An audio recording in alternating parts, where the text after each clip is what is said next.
Hey everybody, happy Sunday. Hope you guys are all doing well. Sorry we're a couple minutes delayed here. It was my fault. Yes. Yes, it was. That is a fact. How's everybody doing? Happy Sunday. Hopefully it's less rainy wherever you all are. Like, it literally looks like it's nighttime behind us, I feel like it's darker now than when we usually start on Thursdays, which is at 7 p.m. And it's pouring rain, so sorry if you guys can hear that in the background. Hopefully it's a lot sunnier and nicer wherever you all are. And I think a lot of people are already on, so thanks so much for joining, guys. Hey, Thomas Reiser. I don't know if you're getting this rain down in, this further south in Illinois, too. I think he's over by Champaign, so hopefully not. And hey, Darian, Germany Travel Personal Guide. Thanks so much for joining. Thanks for retweeting about it this morning, too. Really, really sweet of you to do that. And hello, Lori Sims. Welcome. Thanks for joining again. And Lori's in California, so I would imagine it's... Hopefully it's sunnier. Yeah, not the same weather. Hey, Ronnie Dove. Welcome, welcome. Malcolm. Oh, my goodness. Thank you so much for joining all the way from New Zealand again. That's so awesome. We appreciate it. And happy, wee hours of your Monday to you. 4 a.m. Wow. Good morning, Eric Brown. Welcome. Cool. Well, we've got a great crew today. Hey, Katie Smith. Welcome Katie, to welcome, you as welcome. well. Travel Best Destinations. Klaus. Oh, my goodness. You guys are like the best. Thank you all for joining. Okay. So, today our fun topic is going to just be talking about places in the U.S., Canada, and maybe even Mexico, if we get to that, where we feel have a little bit more of a European vibe. We were kind of talking about that amongst each other in terms of like what would be a cool cultural place to explore within the U.S. And we've been doing a little bit of research on it. There's a few of these destinations that Derek and I have been to that we just wanted to talk through, but others that we've heard of or were able to pinpoint through really in-depth research on the topic. And I Googled it. Yeah. Lots of fascinating sources on that Google thing. And we thought we would share them all with you guys and also hear your suggestions because we were like, we want to crowdsource this too. Yeah. So we have a list here. We can run through that in a bit once everybody's kind of settled into the chat and go from there. But yeah, Nick's already thrown out one that was on the list. So yeah. Oh, that wasn't on your list? No, it was on the list. Okay. Montreal. Okay. Which is awesome. Sorry, it's kind of warm in here. It's like humid too with this rain. Anyway, so yeah. Should we talk about coffee first? I feel like we should talk about coffee first as we drink it. I have my Means to Travel mug right now here. Derek gave this to me to drink from today, so we're having a branded experience. I have a plain white, no brand mug. Yeah. I put the icon in our thumbnail for these for the Sunday live streams as like the white mugs because we have so many of those. It felt like it was our thing. The coffee's nice. We're drinking Starbucks caramel, which is her favorite thing to get, basically. Yeah. So other than at Christmas time, Starbucks comes out with like, what is it called? Peppermint mocha. Yeah, the peppermint mocha coffee. Seasonal coffee. So it's not like sweet. It just has like that hints of peppermint. Yeah, it's like chocolate. Notes of chocolate and peppermint. You don't add any syrup or anything, so there's no like sugars. That thing is delicious. Delightful. Yeah, it's delightful. It tastes like Christmas, and I get sad every year when it's gone. Okay. So, but the caramel one's around year round, so is the vanilla one. But then our backup is some Dunkin' Donuts coffee inside the beautiful French press. So we've got a lot. We got caffeine. We'll make it through with you together till the end. Yeah. But yeah, so we were talking about as we think about those of us here in North America and the likelihood. I know, Malcolm. You should share, by the way, if there's any places that you would suggest in New Zealand. New Zealand, or maybe even like Australia and that general region. We didn't really think this through that well in terms of, we probably should have done this topic on the Thursday night chats when it's we have fewer Europeans. Like Eric Zwart's here, welcome. He's in Europe, so he probably doesn't care about Europe vibes in North America.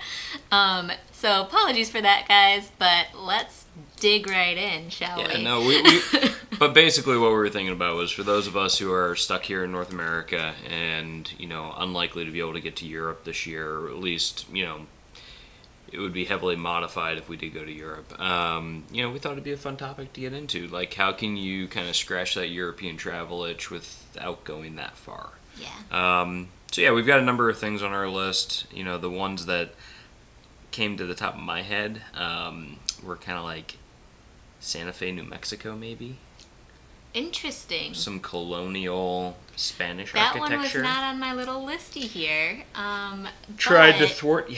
Yeah, you just threw me for curveball.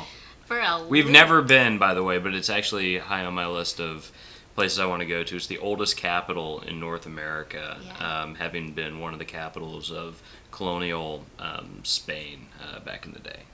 Yeah. So, fun fact for y'all. So, Santa Fe is supposed to have a lot of Spanish colonial architecture. Yep. Again, we haven't been there. So if you guys have, just jump right in and tell us if we're wrong.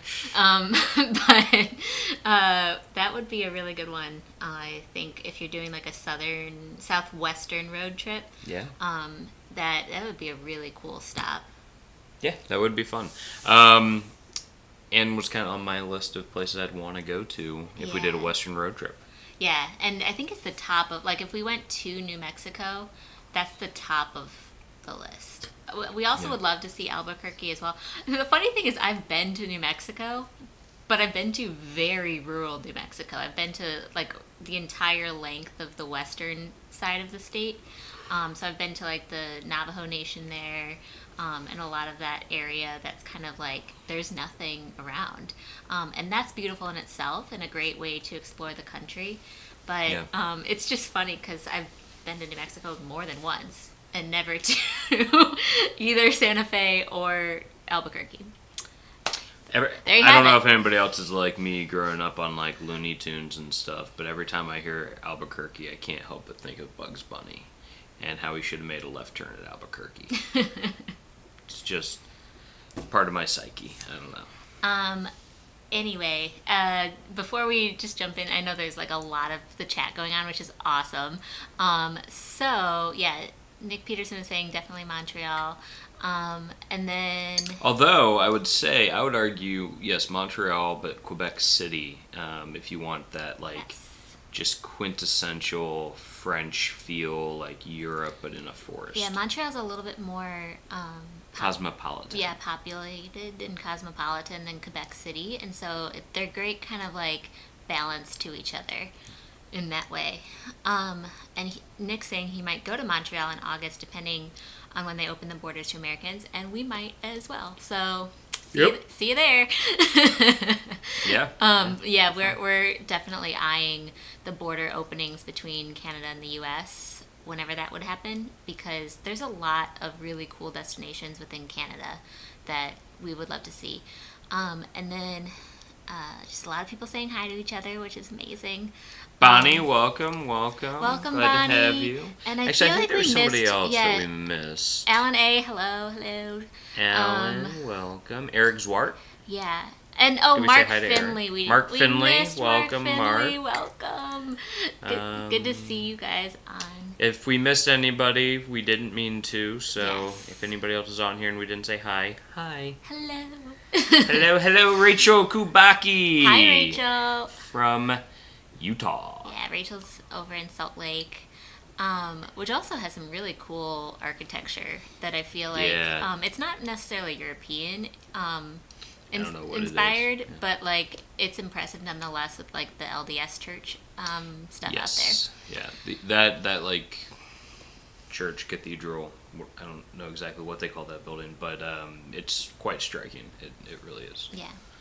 Okay, so I have a whole list here. Okay. Yeah, so... I hijacked the conversation. Eliz wants to get to her He list. just was like, I have suggestions. All right.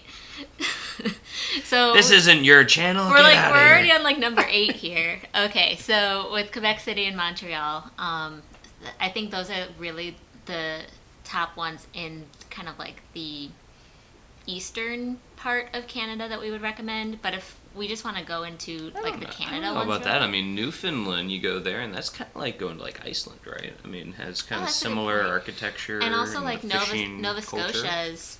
I mean, it's New Scotland for direct translation. But yeah, in normal years, Nova Scotia has like Highland Games type stuff and, the Scottish folk dancing where they dance over the swords and they wear the kilts. So... it's right up your alley. Yeah. Oh, man. I'd fit right in. Yeah. But I think that would be really cool, although I don't know if those types of festivals would really be happening at the same, pace.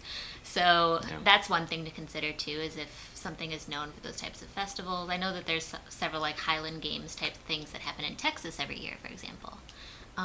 Probably not this year. So, you have to kind of research that and take that into consideration.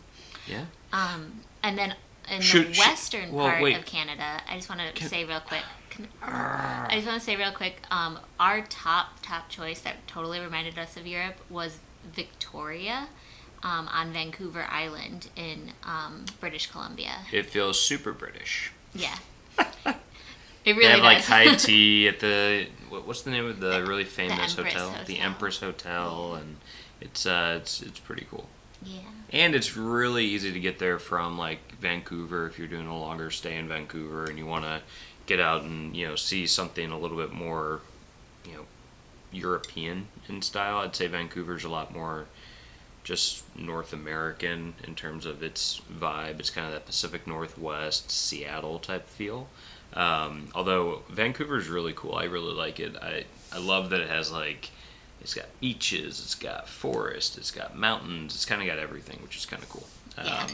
But Victoria in particular, they have like the phone booths and stuff like that. Yeah, literally you'll find those red telephone British. booths.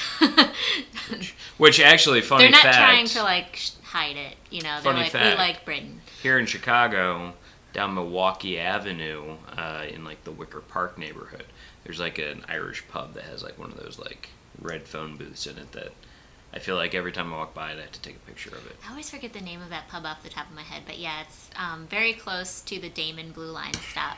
Travel Kiwi, welcome. Hey, Travel Kiwi, welcome. Welcome. So multiple Kiwis. I know. This is crazy. We're global here. It's great. So what I was gonna say though was, should we try to like categorize them by like, if you want that French feel, where do you go? Versus Spanish versus English. If you want to. I feel like we were just kind of covering Canada based on where the conversation had gone, but I just thought that might be an interesting thing. Like, what are the like most French places you could go to in North America to get that feel? So obviously Montreal and Quebec City in Canada. Yep. I'm sure there's other parts of the French-Canadian areas that you could go to as well. If only Philippe was on here. If only Philippe was on here. Yeah, yes, he would know. So Philippe's from Ottawa and was kind of saying that would be a great spot too. And then I was thinking New Orleans would be really good for that as well. I would agree with you. So it's kind of that Creole culture, and there's probably parts of Acadia in Canada that give you a little bit of that as well. So it's a different type of French culture in certain ways. However, New Orleans is certainly very high on our list for road trip destinations, as long as like things open up and it's very safe to visit. And the history of New Orleans is actually kind of interesting because a lot of the French settlers, where they came from, was actually from Newfoundland. Yeah. When Canada switched hands. Wait, was it Newfoundland? Acadia. Maybe it was Acadia. Which is what I just said. Oh no. He wasn't listening. I wasn't listening to my wife. She caught me. But yeah, that. I guess. Thanks. The more you know, rainbow. Validation. All right, so And then also I would say that Washington, D.C., in certain ways, the buildings in D.C. have a little bit more of a European feel. It's Whether that you want to classical say architecture. Yeah, whether you want to say that's Parisian or like, I mean, the same kind of architecture you can kind of find in a Brussels or a Milan too, probably, where it's that like limestone, just beautifully done buildings. But just wanted to give that a little nod as well. That DC does have a little bit of a European vibe. Boston. That wouldn't be French, but yeah.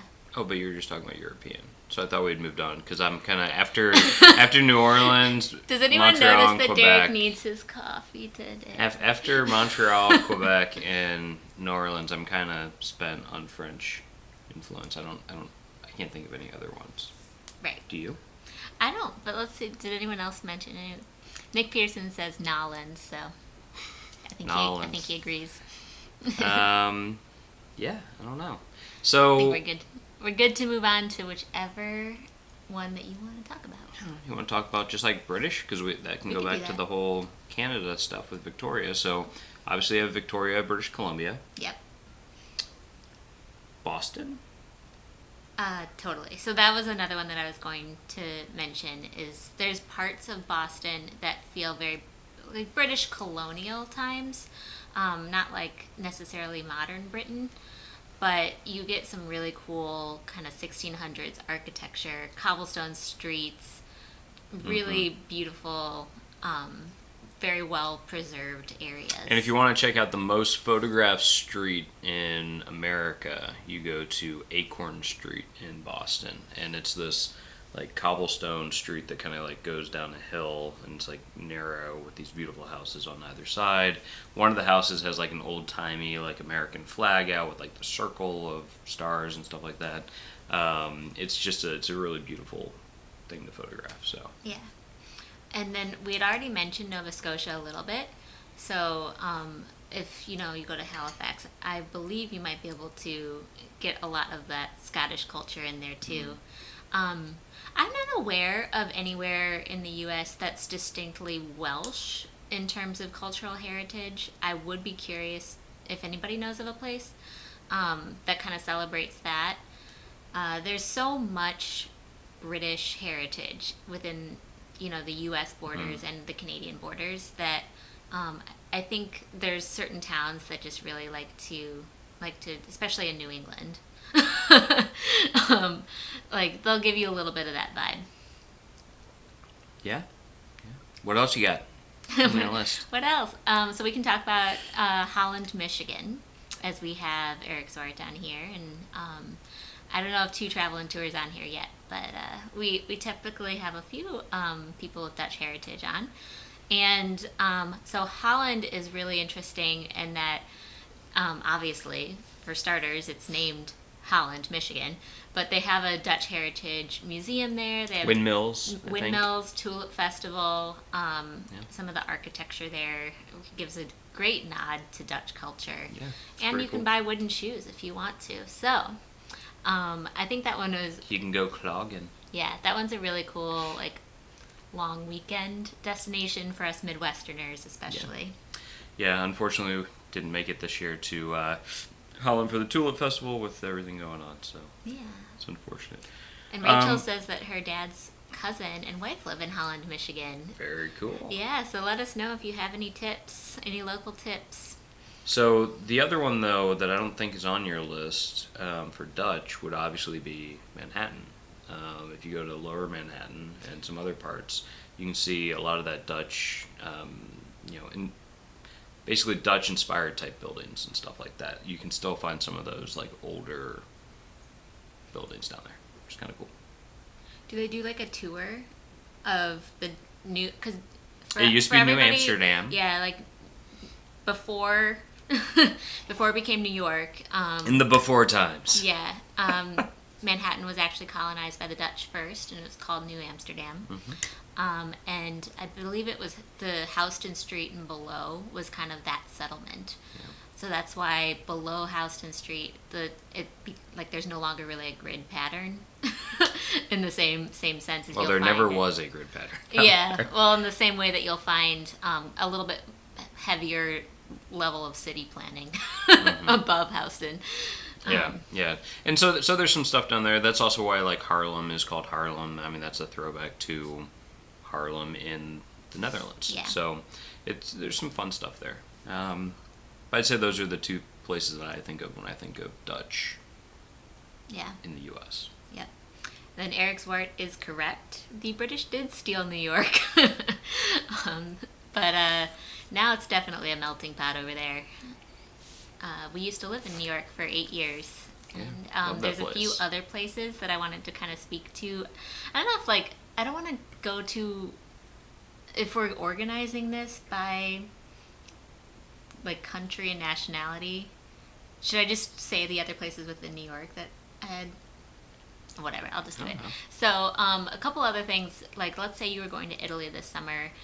There's not too many places that really feel like Italy that we're aware of in the U.S., but there's, in a lot of cities just around the country, there's Little Italy. Go to Napa. Tuscany, I suppose. Yeah, there's go to Sonoma, like go to Sonoma, wine country. Yeah, those feel like Italy. However, like, if you are actually trying to find, like, beside that great idea that Derek had. This is my first time I ever want to be like, shut up, Derek. If you want to, God, I like lost track because Derek keeps interrupting me. I'm sorry. If you want to find, Rome in North Yeah. America, like, that's probably not going to happen. No.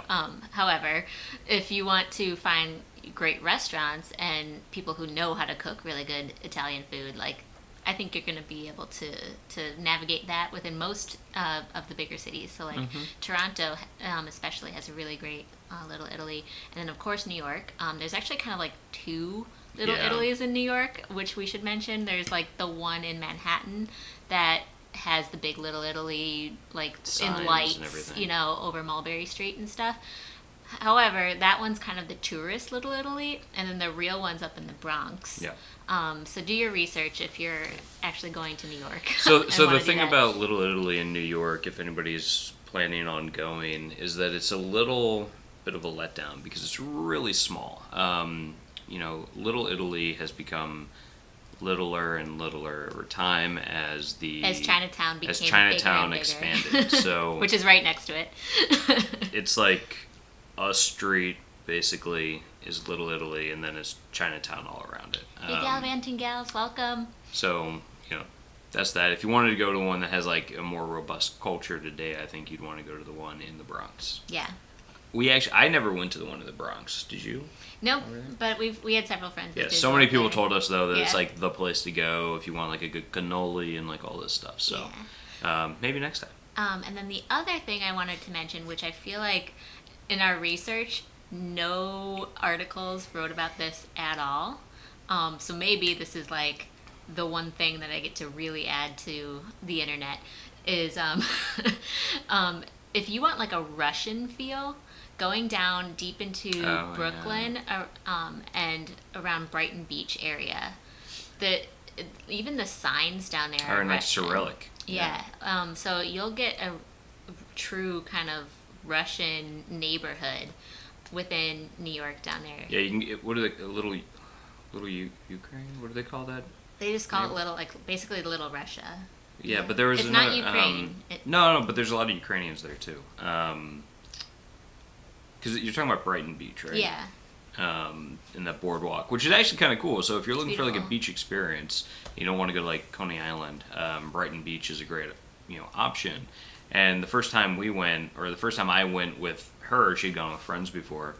I got off and I was not expecting like the Cyrillic signs and stuff, and I was like, "Did we get off in Russia? Where are we? Like, this is kind of weird." But I mean, that said, I didn't feel like I was in. It still feels like New York. Yeah, there's not a bunch of like Russian architecture. Little Odessa, that's Little correct. Odessa, that's Thank what you. I was thinking. Thank you, Ryan Donahue. I appreciate it. And by the way, hi Ryan Donahue. Welcome. And Gallivanting Gals, because Yes. they have also joined. Welcome, Yeah. welcome. Good to see you guys. But yeah, no, it's, it is interesting. It's kind of cool. Totally. So that's just one thing that I wanted to say. And even in Chicago here, we have like the Ukrainian village, and so there is that influence within other cities as well. Yeah. And I guess if we wanted to move on to like German. Sure. Would you like to start? No, you okay? You got the one written down. Yeah. So this is another one that I haven't been to, but I've read a lot about and seen I believe it was a Joseph Rosendo's Travel Scope episode about.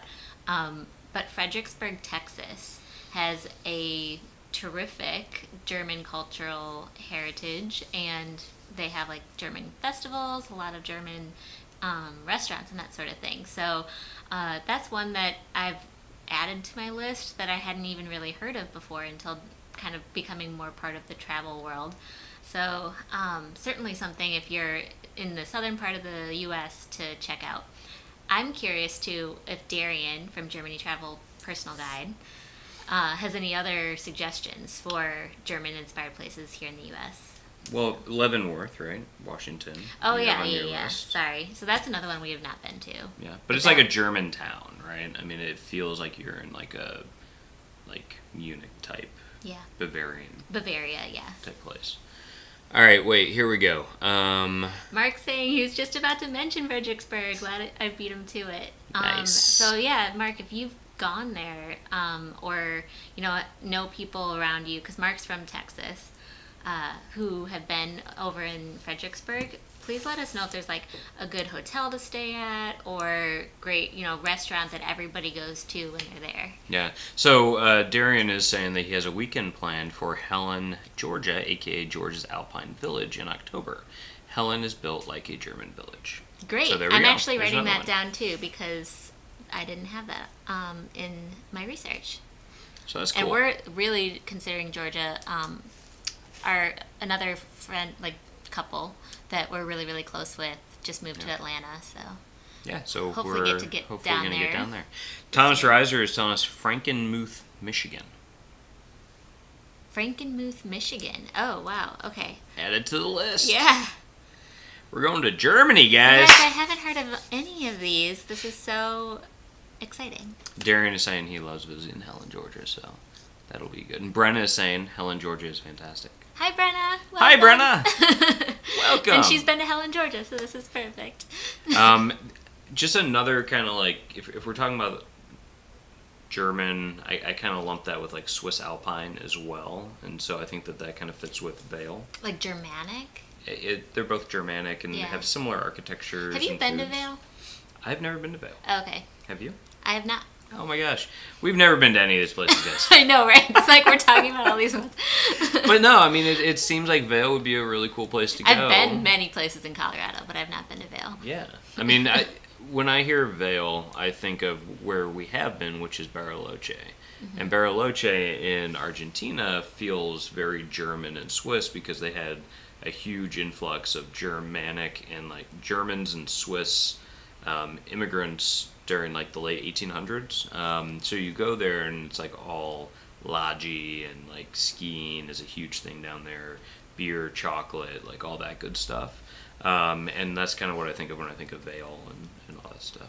Nice. Probably less backpackers in Vail. Yeah, when I was doing all the research on Vail for this talk, it looked like, and it basically sounded like the people came in and just wanted to recreate a Swiss ski village there. I mean, who wouldn't? Right, who wouldn't? Really? Just add chocolate and you're in heaven. Why not? So then somebody, I think Bonnie, I lost it. Oh yeah, Bonnie says Kimberley, British Columbia and Canada has a German feel. My German relatives love it there, so we got to add that to the list. All right. I feel like I have a Canada one now and a U.S. one. So this is going to be really exciting. Oh, well, and I guess this also opens up, you don't have to just go to all right, so I'm reading something from Nick, which says, Gasthof zur, I'm not going to pronounce it right. Nick Peterson's comment about Gasthof zur Gemütlichkeit is a popular, that's definitely wrong, is a popular German restaurant here in the Twin Cities. So that's the other thing, though, is to go experience these cultures. If you're like me, food is a major piece of the cultural experience, and I feel like unless you've eaten the food, you haven't actually experienced the culture. That's just me. If you go to Italy and you're eating McDonald's the whole time, I feel like you haven't really felt the Italian culture, because it's really about like the food and the pastas and like all that good stuff. Yeah. Gelato, always. So like I feel like that's a big piece, and you can actually do that here still. You know, as long as restaurants are opening, you could go to a German restaurant. You could experience that, you know, this year.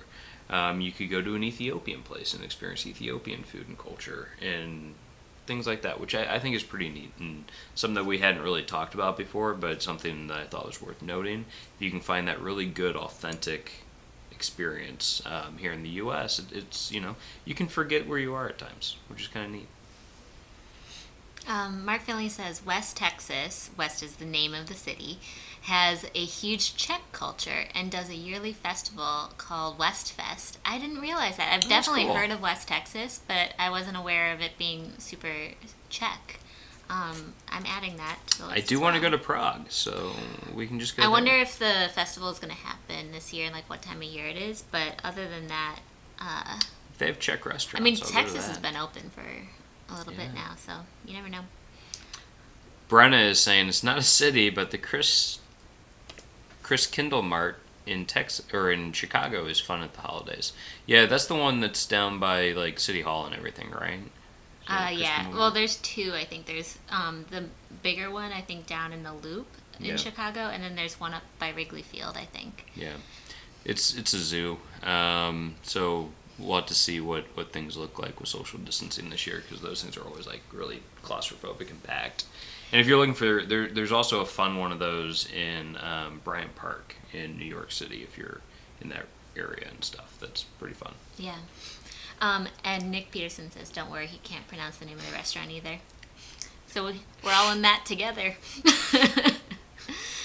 I'll only be able to go with like German-speaking people, because I won't be able to pronounce anything. What I will say, though... we can't pronounce anything when we actually go to Europe anyway. We just kind of, butcher our way through it, too. But the beautiful thing is that if you think of food as a cool way to experience a culture, it really opens up the possibilities to kind of, go out and experience the cultures closer at home, where even if you don't feel comfortable leaving the state or whatever, you can still maybe order takeout food from a place and try a bunch of different interesting cuisines. True. And those are kind of everywhere, which is nice. And Brenna's saying she loves Ethiopian food, which we are trying to track down somewhere we can try Ethiopian food here in Chicago. So hopefully you can join us, because Brenna's here in Chicago with us. I don't know if we said hi to them yet, but Two Travel and Tour, welcome. Hey, Two Travel and Tour, Kimberly and Neil. Nice to see you guys. So for those who kind of have joined in the last little bit, we've been talking about how can you kind of like scratch that European itch without leaving North America. So far we've hit on kind of a lot of the Canadian places like Quebec City and Montreal for the French feel, Victoria for that British feel over in British Columbia, Newfoundland for the Irish kind of feel. Actually, I wanted to talk about just because Irish can sometimes be lumped in with like British culture, even though it shouldn't. Like, I feel like if you just go to any Irish pub in the U.S. anywhere, you're likely to meet some really just jovial, kind people and have a drink with them, and that in itself is giving you a great Irish experience. Yeah, and you can find like good, authentic ones in most major cities, I feel, especially on the East Coast, though. But like, there's even an Irish pub in Tucson, So like, most places you're going to find something that you can get a Magners and a Guinness and live it up. But you want the one that's like actually has an Irishman behind the bar serving you drinks. True. Well, if you want that, and then maybe some Gaelic songs being sung at night. Like they have those in New York, they have those in Boston, they have those here in Chicago, as well, which is pretty fun. I don't know. Yeah, so we've been talking about all this stuff, and we had made it through much of the U.S. I think, talking about the German type places in Boston and all that good stuff. Klaus actually just mentioned one thing that was also on my list that I've never been to as well, but I'm sure a lot of Californians have heard of it. I might even pronounce it wrong, so I'm sorry if I do. Solvang, California. And that has a huge Danish influence. Apparently, You don't know that. yeah, apparently you go there and it's like literally that town is Danish. So I found that in a lot of my research, and I'd be delighted to hear what everybody else has to say about it too. Cool. And Travel Best Destination is saying that Lindsborg, Kansas is Little Sweden. Oh, nice. So downtown has a lot of Dala horses and souvenir shops similar to Sweden. Oh, that's cool. That's awesome. I'm curious for Nick and I don't know if Michael Mann's on, but you know, the Minnesotans, there's a lot of Scandinavian influence up in that area too, especially like In where? Minnesota. Oh. Especially like Norwegian. Yeah. And so if there's a town up there. Yeah, I think you can get that shark fin, that fish, that fermented fish up there. Isn't that Icelandic? Or am I making... I think the fermented... Iceland is owned by the Danish. Oh, I was talking... Oh, I had moved on to Scandinavian. Oh. Well, that's kind of Scandinavian. I don't know. Isn't It is, I Denmark guess. part of Scandinavia? But I just don't know if Iceland is. Anyway, It was settled by Vikings. you guys can tell us what's what on that. This is me being very culturally insensitive to the That's what Scandinavian I was people. kind of worried that you were being culturally insensitive. I don't know. I'm not going to get into the politics of who might have tried to buy the island recently. But, yeah, no, it's a lot of fun. Iceland is Nordic. Okay, Ryan Donahue. Did you just call Iceland Greenland? I don't know. Iceland, Greenland. Oh my gosh, Derek, One's stop green, talking. one's icy. I don't know. Yay. Oh, we're live. Yeah, it's fine. Real talk, guys. Just having some fun. Anyway, so Ryan Donahue says Iceland is Nordic. And, yeah. Then the fish. I'm looking at this word, and that was my pause. Lutefisk. Lutefisk. That's what it's called. Nick, that fish is gross. Yeah, they have that up there. Herring is actually delicious, gallivanting gals, and that's more of a Dutch thing. Yeah. And we tried had that. the pickled, and We like did it the had pickled like herring. pickled and onions. Oh, it wasn't pickled. It was fresh herring Yeah. with pickles on the side and onions. Oh my gosh, it was so good. You had to get past the texture. The texture leaves a lot to be desired if you don't like raw fish. Yeah, I guess Like if you like don't sushi, yeah, if you like sushi, it's very nice. It's fine. it's basically a sashimi. Yeah. But if that's not something that you eat regularly, then I'm sure the texture will be a little bit weird to As you. opposed to lutefisk or whatever it's called, which is like fermented fish, which was done as like a preservation thing to keep it like preserved and you could eat, throughout the winter and all that good stuff. Otherwise, I don't think I would try it. Yeah. Lutefisk. Thank you for the pronunciation guide, Nick. I appreciate it. Nick's got our backs. I'm just butchering everything today. My dad, Alan A, says, loved the video of you trying the herring in Amsterdam. Yes, so we put that on Instagram. Yep. We have a lot of video from our trip to Amsterdam, but we're trying to figure out how to piece it together. We're having a little bit of a hard time on that. But once we do, we'll get that on YouTube as well. I do like that Two Traveling Tours saying that Iceland is the result of battle-weary Vikings seeking a more peaceful life overseas, but not before they captured some Irish women to keep them company. Yeah, we are aware about that one. They liked to pillage back then. Yeah. All right, so what do we want to talk about? You know what we didn't really do? We didn't do Spanish. That's true. Very much. Why don't you jump in on that? So 'Cause Spanish. we can talk about Mexico. And Santa that. Fe, obviously, we had kind of talked about. Parts of California would clearly have the Spanish influence. Also, If you go to the Mission District in San Francisco. yes, San Francisco definitely. Also, San Antonio, I believe, has some really cool architecture as well. Okay. In Texas. And then what else? Well, down in Mexico, obviously, you can go to Mexico City. Mm-hmm. And Mexico City, having been the capital of New Spain here in North America, has a ton of Spanish colonial architecture. And then there's another one actually that I saw when I was doing my research. I want to make sure I name the right one, though. Yeah, and while you do that, Bonnie's saying that North Dakota has a huge German influence too. And I've been to North Dakota, and you're totally right. I don't know if the architecture, at least I didn't cross paths with any Germanic architecture while I was there, but I definitely the people there, very German, very also Scandinavian up there too. All right, so Guanajuato, Mexico is the one that I'm thinking of, which is to read from Sherman's Travel. Nestled in the cradle of a narrow valley, this Mexican city doesn't make it onto most bucket lists. Made up of tiny alleyways and winding streets, Guanajuato has a nostalgic feel, reminiscent of old world Spanish village. A UNESCO World Heritage Site, the city is known for its Basilica Colegiata de Nuestra Señora de Guanajuato, also just known as the Basilica, if you don't want to say that whole mouthful, which has a ceiling you can't miss. So, when we do our Mexico trip at some point, I'd love to go to this place. Yeah. Sounds awesome. Katie Smith also mentioned another place that we are dying to go to in Mexico called San Miguel de Allende. That's where I want to live. Yeah. I want to move there. We haven't even been there, but we've seen so many just absolutely stunning photos. For years now, I've been telling Eliz that our goal should be to retire and spend half the year in San Miguel de Allende and the other half of the year in, like, Thailand. Apparently, that town has a lot of digital nomads in Mexico. Yep. And it's a very artistically inspired town, too. So there are... It's supposed to be gorgeous. Yeah.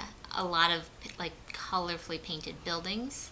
And Spanish colonial architecture, and just a lot of artists live there.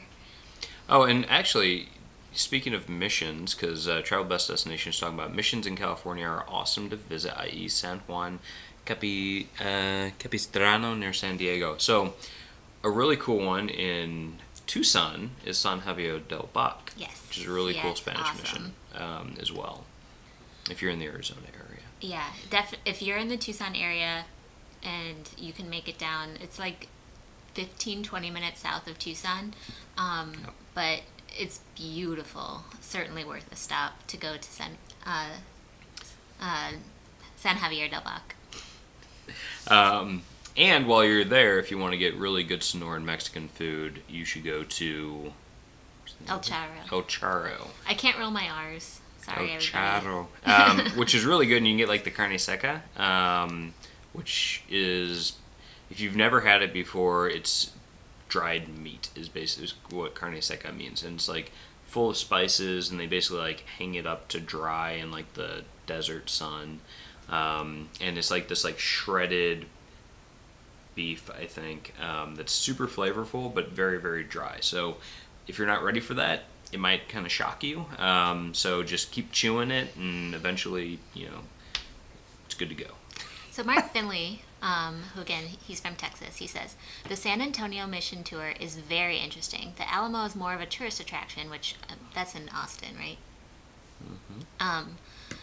But the other missions really give you a feel of what life was like back then. Much more authentic. Totally. It's really cool when you go on any sort of historical building tour and the tour guides bring it to life. We experienced that in Wales at some of the castle tours, and they really did a great job at painting a picture of what it was like to live within the castle. And so I'm just imagining that similar experience with the mission that you're talking about. So Bonnie says, clearly the Spanish don't like Canada. I can't think of any Spanish influence here. To which Two Travel and Tour says, too cold up there for them. Yeah. Well, they found all the gold I think they went south, and they were like, why move north? Well, there's a lot of great places within South America and Central America too that have Spanish influence. San Antonio is where the Alamo is. Peterson. So there's multiple missions. Okay, so there's a mission and then there's the Alamo. Okay. Sorry for my confusion, everybody. And then mission. Okay, so Travel Best Destination says missions in California are awesome to visit. San Juan Capistrano near San Diego. Did you I said that. read that? Okay, so sorry about that. And Katie Smith likes my idea about splitting our time between 2 locations. Nice. We would love that. Right now, we can't even leave our house. 2 places I get to go. 2 It's amazing. places. More than one? Just one other destination other than our house sounds like a dream come true. Yeah, it sounds magical. Malcolm Hogan said, because we skipped this before, Ecora is 90 minutes from Christchurch and is a French town. Even has French street names. Oh, That's cool. really awesome. I'm going to actually write that down. Actually, Malcolm also had mentioned something earlier that we didn't get to. We missed a number of things, I think. All Actually. right, let's circle back then. Yeah, so let's go back a little bit. Wow, okay, so Mark, just reading your thing about how it rained over 24 hours straight in your backyard is a muddy disaster. Sorry to hear that, bud. That's brutal. It's brutal. Yeah, it's definitely raining a lot here too this spring. Okay, let's try to find some stuff. Okay. Malcolm is saying that Christchurch is based on an English city. We even have an Avon River. No kidding. That's pretty cool. We gotta make it over to New Zealand. That'd be so fun. Yeah.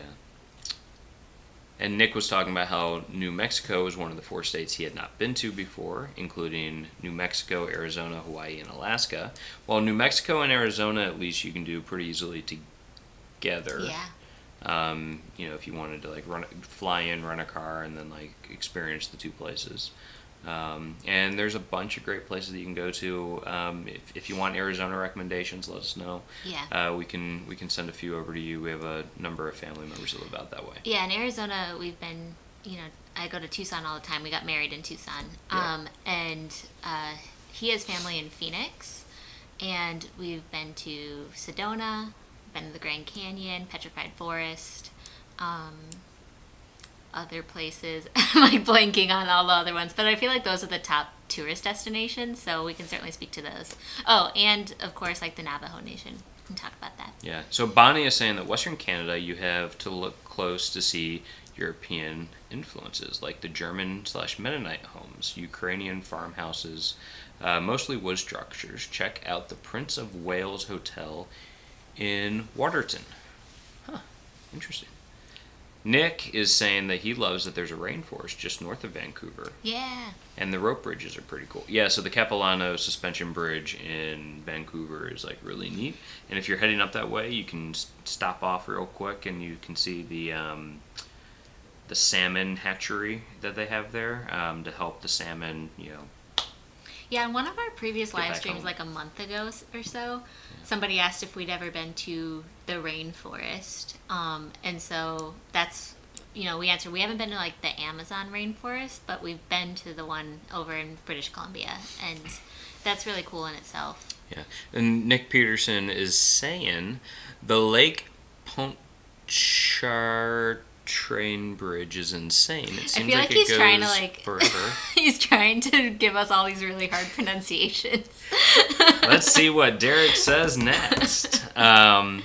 Café du Monde is my favorite part of New Orleans for the beignets. Yeah. Of course, if we go to New Orleans, my face is just going to be all powdered sugar. It'll be great. I can't wait. The powdered sugar everywhere. Everywhere. Just stick my face into it.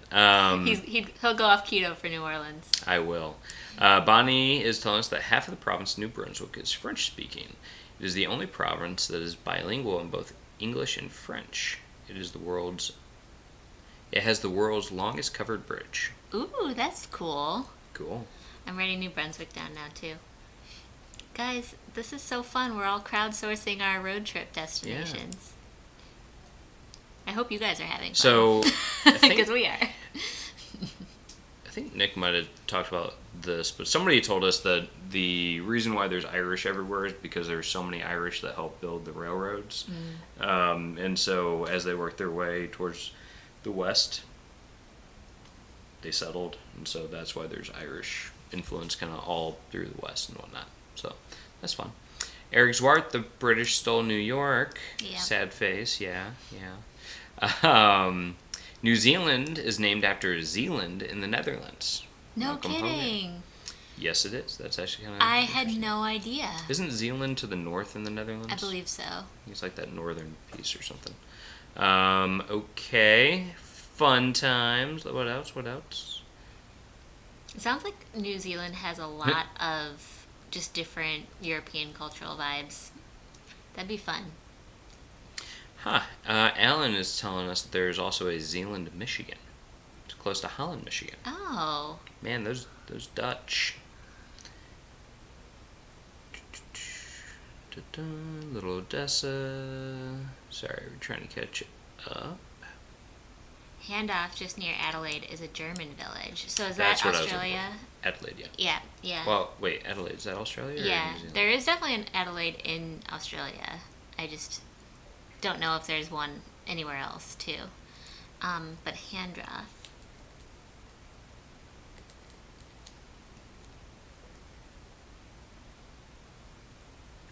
Yeah, so Eric Zwart is making actually an interesting point, which is that there's more German heritage in the U.S. than there is English, and a lot of that was kind of washed over during World War One because of the propaganda that was basically going around about like if you look at like the propaganda from World War One, like the Germans are portrayed as these like kind of like evil people and stuff like that. So there's a lot of that kind of washing over of it. I mean, if you look at it, you know, it's not only in the U.S. that happened, but also like the British royal family, like you know, they like the Mountbatten family and all that stuff. Like they changed their names like because of the heritage within the German heritage within. Yeah. They're very German. Yeah.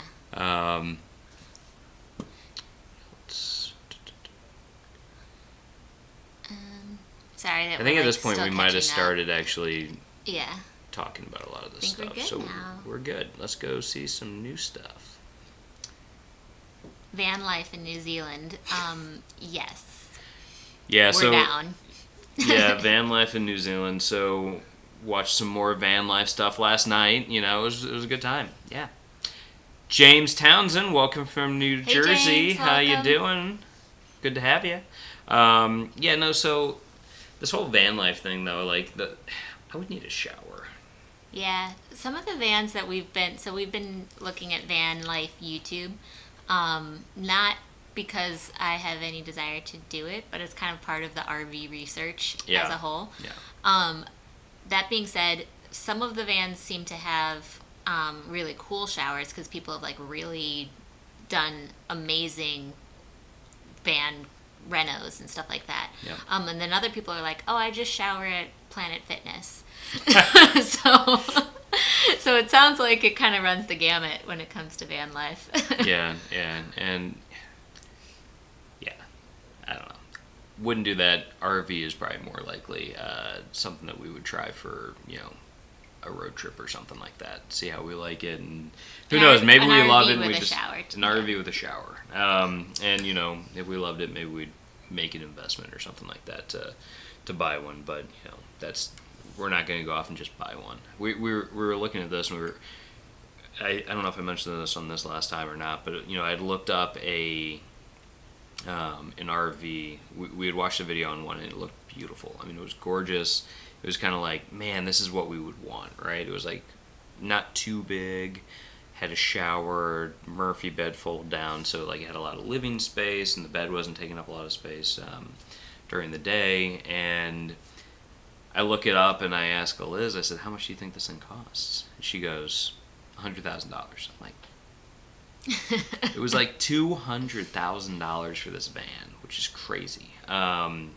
But it was gorgeous. It was very nice. That's a house. That's a house in a lot of places. And houses don't depreciate like cars do, and RVs unfortunately do. And I looked up what a 1-year-old model went for, and it was like $70,000 off. And I was like, okay, note to self: if we ever buy an RV, we're buying used. Yeah. Not brand new. There it is. You heard it here first. Used RV. Okay, then Nick Peterson said the French had another big influence on Louisiana. They have parishes instead of counties. Yep. Instead of counties, really? Yeah, parishes. In Louisiana. I didn't know that. Cool. That's why whenever there's like a hurricane and stuff, they talk about like how the different parishes have kind of been reacting. And wow. Stuff. Before I knew any better, I thought it was like wow, those churches really have a lot of influence. We had to get over to Louisiana. It's one of the states I have not been to, and I really want to go. It's very, very high on my list. Yeah. So I agree. Malcolm is telling us that most things are open here now. Bars open this Thursday. Numbers limited in some places. Yeah, it sounds like New Zealand's doing a great job at opening safely and staying safe. So that, I hope everything keeps going really good for you guys over there, honestly. I love that people are helping me to pronounce Pontchartrain. If you can just from now on, if there's something that's like really hard to pronounce, just add the phonetic like spelling afterwards. That'd be great. Or if you just want to hear Derek try, don't. Malcolm says, Waiamakere. Try to pronounce that. It's the major river north of here. I don't think I got it right, so if you want to correct me, let's go.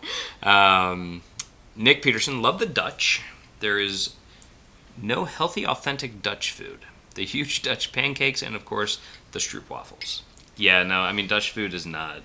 I mean, unless you're just eating herring and that's it, that's pretty healthy. But, yeah, like, the Dutch are known for, like, street food. They're known for fried stuff. Which I love. And it's delicious. Yeah. And the cheese. I love the cheese. The cheese is really good. Although, I will say, I was reading about how, as the Netherlands and stuff reopen, no more, like, cheese samples and stuff like that, obviously. When we were there, which was still kind of like, I mean, things were happening, but, like, their samples were still out and stuff like that, so people would go get, like, Gouda samples. And I'm not going to lie, I was kind of like, I don't think I want to sample anything. Yeah, the cheese shops were interesting. Yeah. For those of you who've been to Amsterdam, that's like a huge part of just kind of walking around the city is just falling into the cheese shops and trying the different samples and stuff.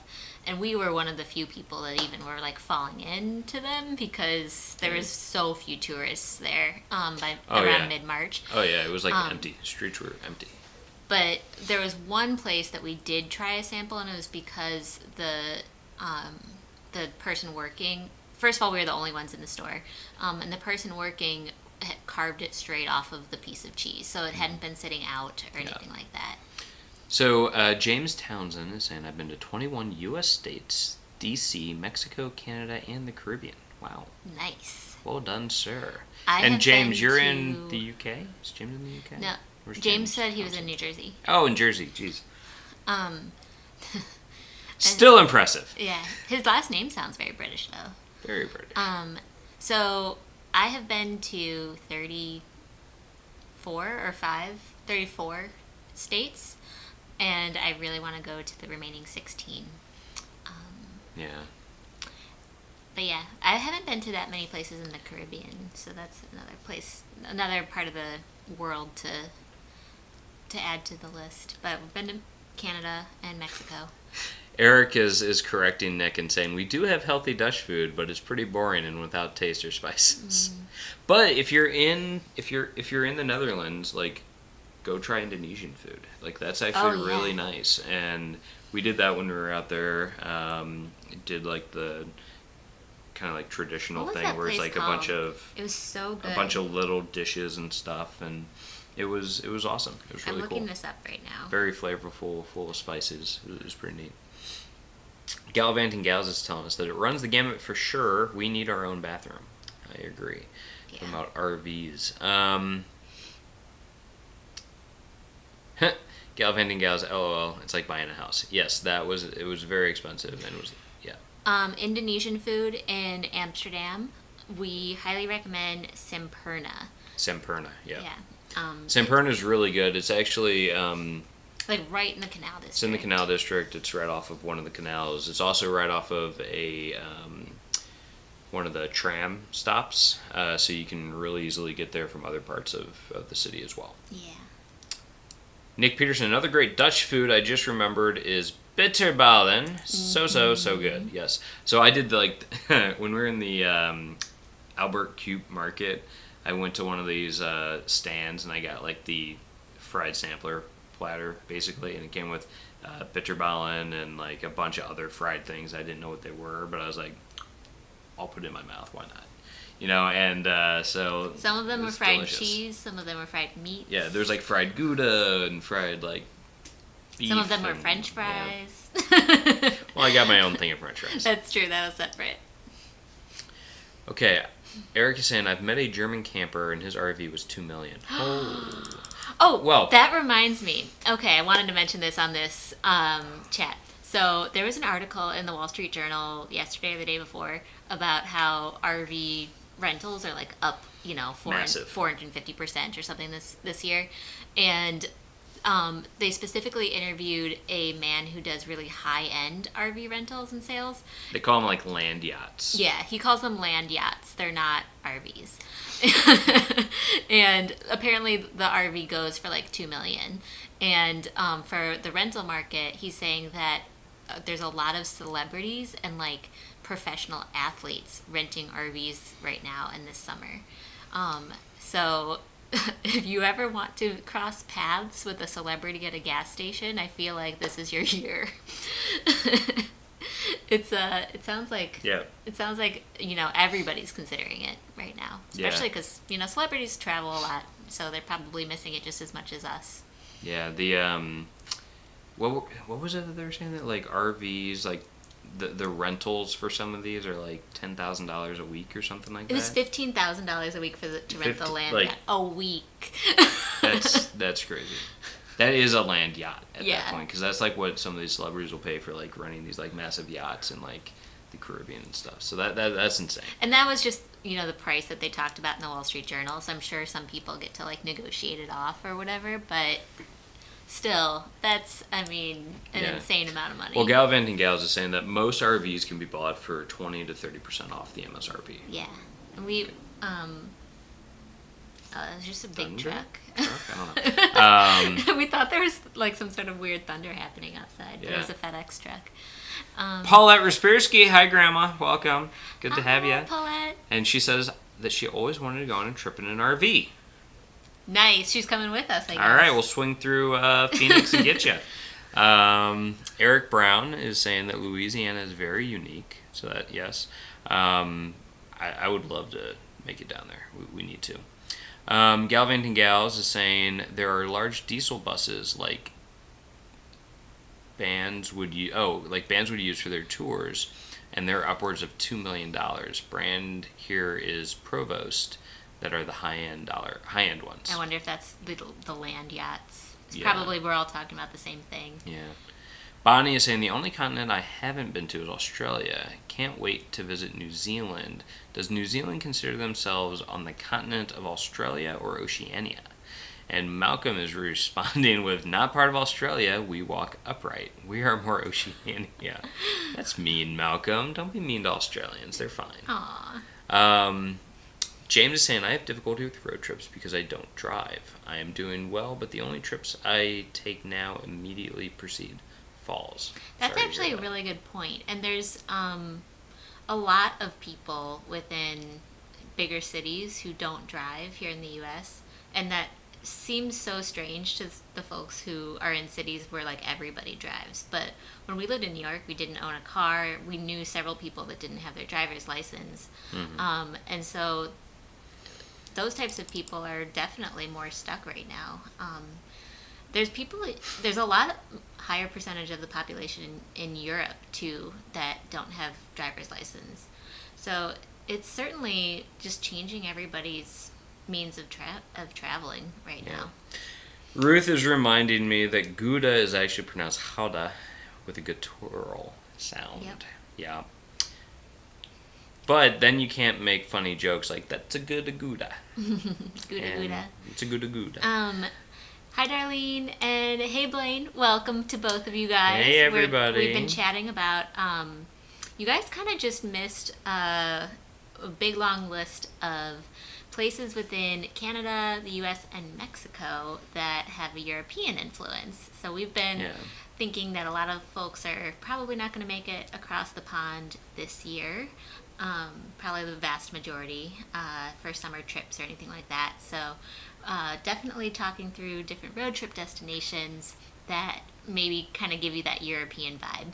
Yeah. So Nick Peterson is saying, oh yeah, cheese is everywhere in Amsterdam. It also reeks of weed in that city. Not a big deal, but it's definitely noticeable. Yes, it is. The hotel that we stayed at when we were there was right, like our room was right above a coffee shop where herb is sold. But more and more cities in the U.S. are that way too. Yeah, that's true. So every time we come into our room, the cleaning ladies would always open up the windows to clean, and so I didn't realize we were right above a coffee shop, and we came in after we'd been cleaning, and it just like reeked of marijuana, and I was like, were they just like lighting up in our room or something? And then I realized, no, it's that we were right above a coffee shop, so. Yeah. But we closed the windows and turned on the air, and it was good to go. Yeah. Oh, and Nick's actually making another funny point, which is that the most insane thing in Amsterdam is how massive the bike parking is in Amsterdam Central Station. Have never seen so many bicycles in one spot. Yeah, it's like a car parking lot full of bikes. And it's not just one story. It's a multi-story bike lot, size of a normal car parking lot full of bikes. Really cool to see. Eric is saying, you should have seen my high school back in the day. So many bicycles, I'm sure. I wonder if there's this like status about what kind of bike everybody had, which would be so different from what we're used to here in high schools in the U.S.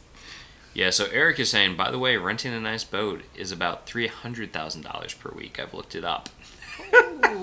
And that's for like a 200-footer. Jeez. Okay, so you definitely get to save a little cash then if you rent the $15,000 a week RV.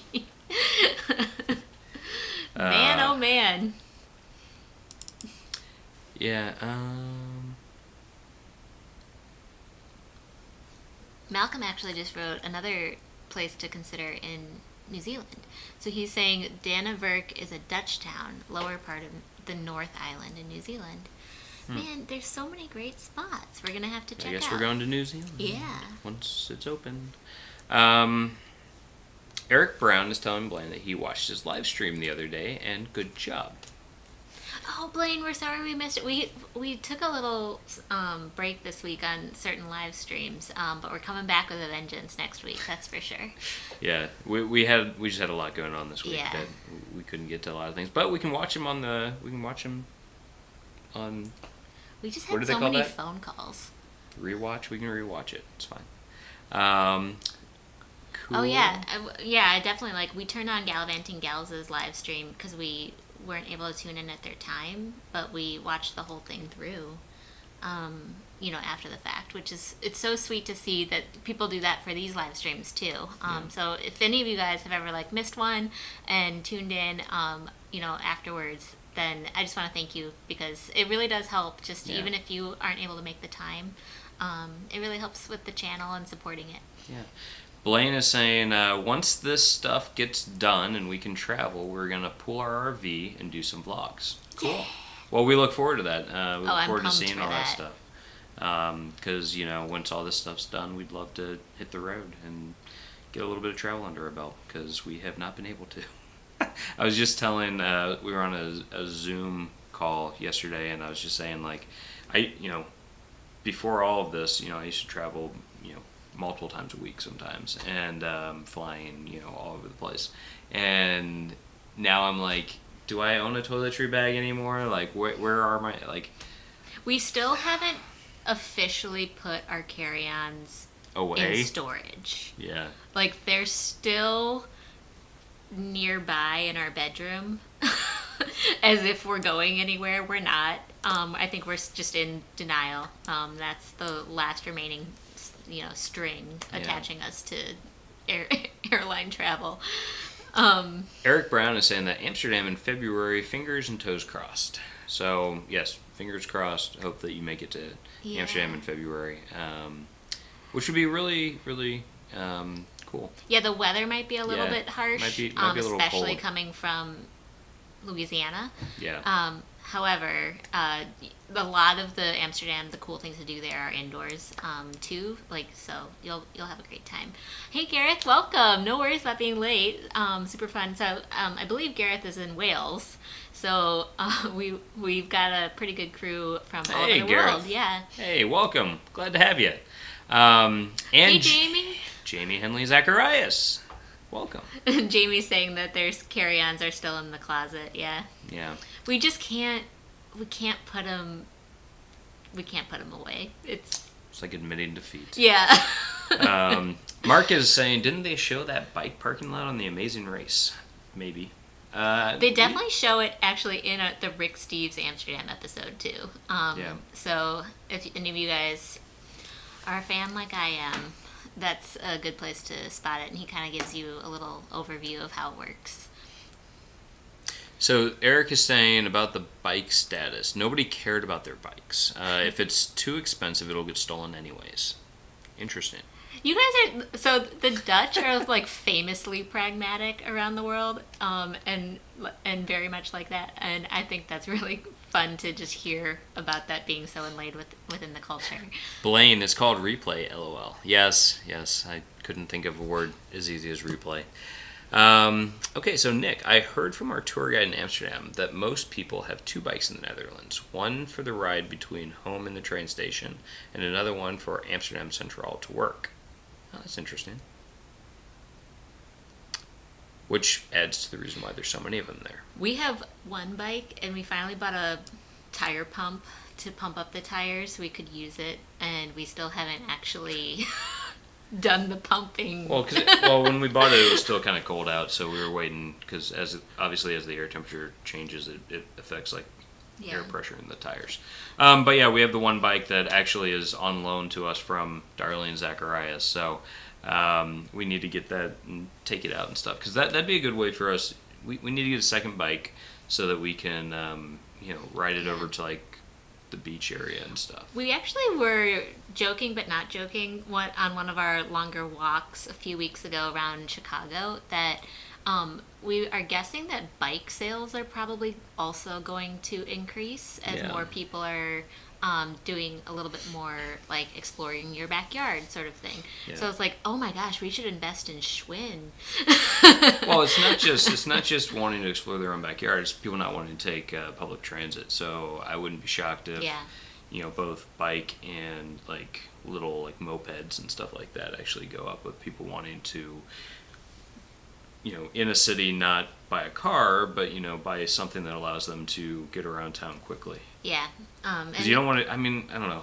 Even with social distancing, I don't want to go in public transit. I know it's gonna take a while, but before I get on one of the city buses or the L train is basically our subway system here. So yeah. Yeah. Gotta get that bike pump out though. Gallivanting Gals, we haven't totally put away all of our winter gear for our Scandinavia trip that it never happened. Yeah, it's a bummer. It's admitting defeat, like we were saying, and it's just so funny how us travelers just don't want to admit the fact that those things are going to. Well, Travel Best Destination is also saying that their carry-on is still in their bedroom too. Thanks for validating us, everybody. This is great because we literally we'll walk past our suitcases every day, being like, "It's today the day now." No. Nick Peterson, same. My bag is kind of packed for Ireland. I don't have the ambition to put it away. I know. If you just never put it away, and the trip comes up next year, then you're already packed. Right. Halfway there. Jamie, theirs is still in their closet. Yeah. Malcolm, okay. Estonia, Latvia, Lithuania have opened a joint travel area, so things are opening slowly in Europe. Yeah. That's cool. So I assume that means that the three countries can travel within each other. Which is similar to what I think they're doing in between Australia and New Zealand, right? Or at least that's what I was reading before, is that's what they're trying to set up, was kind of their bubble of travel. Especially since both countries were kind of, similar in terms of their number of cases and all that kind of stuff. Which is pretty cool. Gallivanting Gals is saying, our favorite hobby in Amsterdam is to find a cafe near a coffee shop, sit outside with a beverage, and watch all the people coming out of the coffee shop who you can tell don't normally partake. That would be funny. That would be actually entertainment in itself. Totally. Yeah. Free entertainment. People watching, part 2. Bonnie is saying, did a road trip across the Baltics last July. One of my favorite road trips ever. Oh, that'd be cool. That would be really nice. Yeah, that'd be really cool. Because that's the other thing is, like, we're talking about road trips here in the U.S., but, like, I feel like after this, when we go back to Europe, we're going to be a lot more likely to be like, let's do a road trip. Yeah. See a lot more things that way. Yeah. I have an aunt who actually did a road trip across the Baltics as well. Wait, the Baltics. Yeah, and Gallivanting Gals is saying in response to the Estonia, Latvia, Lithuania thing is that they were supposed to hit all 3 of those this year on their trip. So I've always wanted to go to Estonia, specifically Tallinn. I had a boss that studied abroad there, and he raved about it. Yeah. And the only thing he said, because neither Derek nor I smoke cigarettes, and he's like, you guys are not going to make friends. We're like, okay. Yeah, that's fine. Malcolm is saying that Estonia is one of his favorite countries. Countries, yeah. It's supposed to have cool. beautiful architecture. Nick is letting us know he tried an edible once in Amsterdam and thought it was gross. But since it was legal, we figured, give it a try. There you go. Yeah, no, there's a lot of people that do that. Confessions. Confessionals on the road. Nick's getting honest. Bonnie is saying, if a road trip in my own country is all I can do this summer, Yellowknife is on my list. My grandpa spent his life there, and I never visited. Not sure there's a EU influence there, but he was Swedish.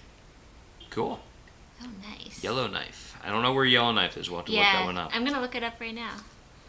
So Jamie is saying, at Gallivanting Gals, we hear you live in Carmel. They don't live in Carmel. They live in, like, the Fishers area, yeah, I guess. But they live, like, nearby to you guys. Have you gone back into the Arts Design District yet? So that's, just so everybody else is aware, they're talking about the northern suburbs of Indianapolis, and specifically Carmel has a really cool kind of like culturally artsy area. Yeah. Wait, so Yellowknife, is that what it was called? Yeah, Yellowknife. All right, let's check this out.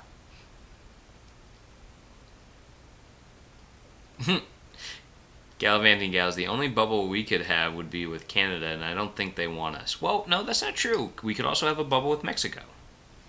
I don't think they want us either. They don't want us either. But actually, But I think they were like, we'll talk in June. I think that's like the top track Mexico, right now with Canada and Mexico. The land border is shut down, but you can actually still fly into Mexico right now. That's true.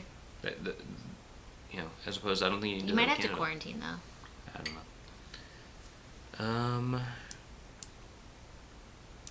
Malcolm is saying, New Zealand and Australia will happen soon. Then Pacific Islands, then Singapore. Well, that's pretty cool. Singapore is an awesome spot. I loved visiting Singapore. I would go back there in a heartbeat. Bonnie is saying, I loved Estonia. Would go back in a New York heartbeat. Also, so pleasantly surprised by Lithuania. Guess I didn't have any preconceived notions. I've seen a lot of the Walter's World Lithuania episodes now, and it's been added to my list just because of how much they rave about it. And then my mom is saying, Eliz, there was one more with... There was no one with more... Pecuniary instincts? Peculiar? I don't know. I don't know what that means. I don't know what that means either. And then... You used a very big SAT word on us, Ruth. Yeah, I feel like that wasn't supposed to be something we couldn't pronounce, and yet it still is. Yeah, I don't know. You're supposed to put little asterisks about how to sound it out. Eric is saying, time for all of you to go to Austria. I will show you around. Yeah, because Austria is doing the thing where if you go in and you pay the $200 or whatever to get the test, you can kind of skip the quarantine and stuff, right? That's what I had heard. We really I think want from to go to Gallivanting Austria. I would go to Austria. I would love to go. I'd pay the $200. To Salzburg, but more than anything, there's that Hallstatt little town that's in like on the border. Every single beautiful travel photo. Is it awesome. on the border? I don't think it's on the border. It's on a lake though. It's on a lake. But it I'm gonna look up where it is. Stunning. It does look stunning. So I looked up Yellowknife, and I believe it was in Canada, but in kind of a remote place. Unless there's two. So sorry if I looked at the wrong thing. And then James Townsend says, I live near Philadelphia. Europe has much better public transit by far than the U.S. And that's true. And Philly actually has really good public transit compared to a lot of places in the U.S. So that's saying something. You're right. I was thinking of Salzburg is on the border. Yeah. And that's what I said. I'd love to go to Salzburg, but I'd also love to go to Hallstatt. Sorry, I'm trying to figure out where we are. So here in Chicago, let's talk about trains for a second. So Chicago is kind of built up because we have a very vast rail infrastructure. That being said, that rail infrastructure for the most part is at these days commercial. So there's just not a lot of people around here that take long distance trains. There's like commuters that come in from the suburbs every day to go to work normally. And there's a lot of freight that moves through the city, but we just don't have like Amtrak and long haul rail networks like Europe does. So that's forced a lot of people within the U.S. to really focus on road trips and stuff like that too. Are you responding to James's thing? Yeah. Okay. I just wanted to make sure I knew where we were. Yeah. But in New England and in the Pacific Northwest, we've experienced at least some rail networks that are pretty useful from getting from city to city. So definitely recommend that if you guys are comfortable with train travel. Yeah. Malcolm is saying that he's planning a trip to Salzburg next June during his 3-week trip to Southern Europe. That's cool. That's awesome. 3 weeks in Southern Europe would be an awesome trip. And Nick's confirmed that it's in Canada in the Northwest Territories. It looked like it was right on a lake too, so it'd be pretty. Yeah. Gallivanting Gals is saying that we could handle Mexico. Need to explore more. Only done super touristy areas so far. Love Isla Mujeres. Yeah. We've only done like little bits of Mexico. I don't really count my Mexico stuff because I've flown through Mexico City. And I have done Cancun on a cruise. So I don't really count that. Eliz, I know you've gone to like Nogales, right? Yeah.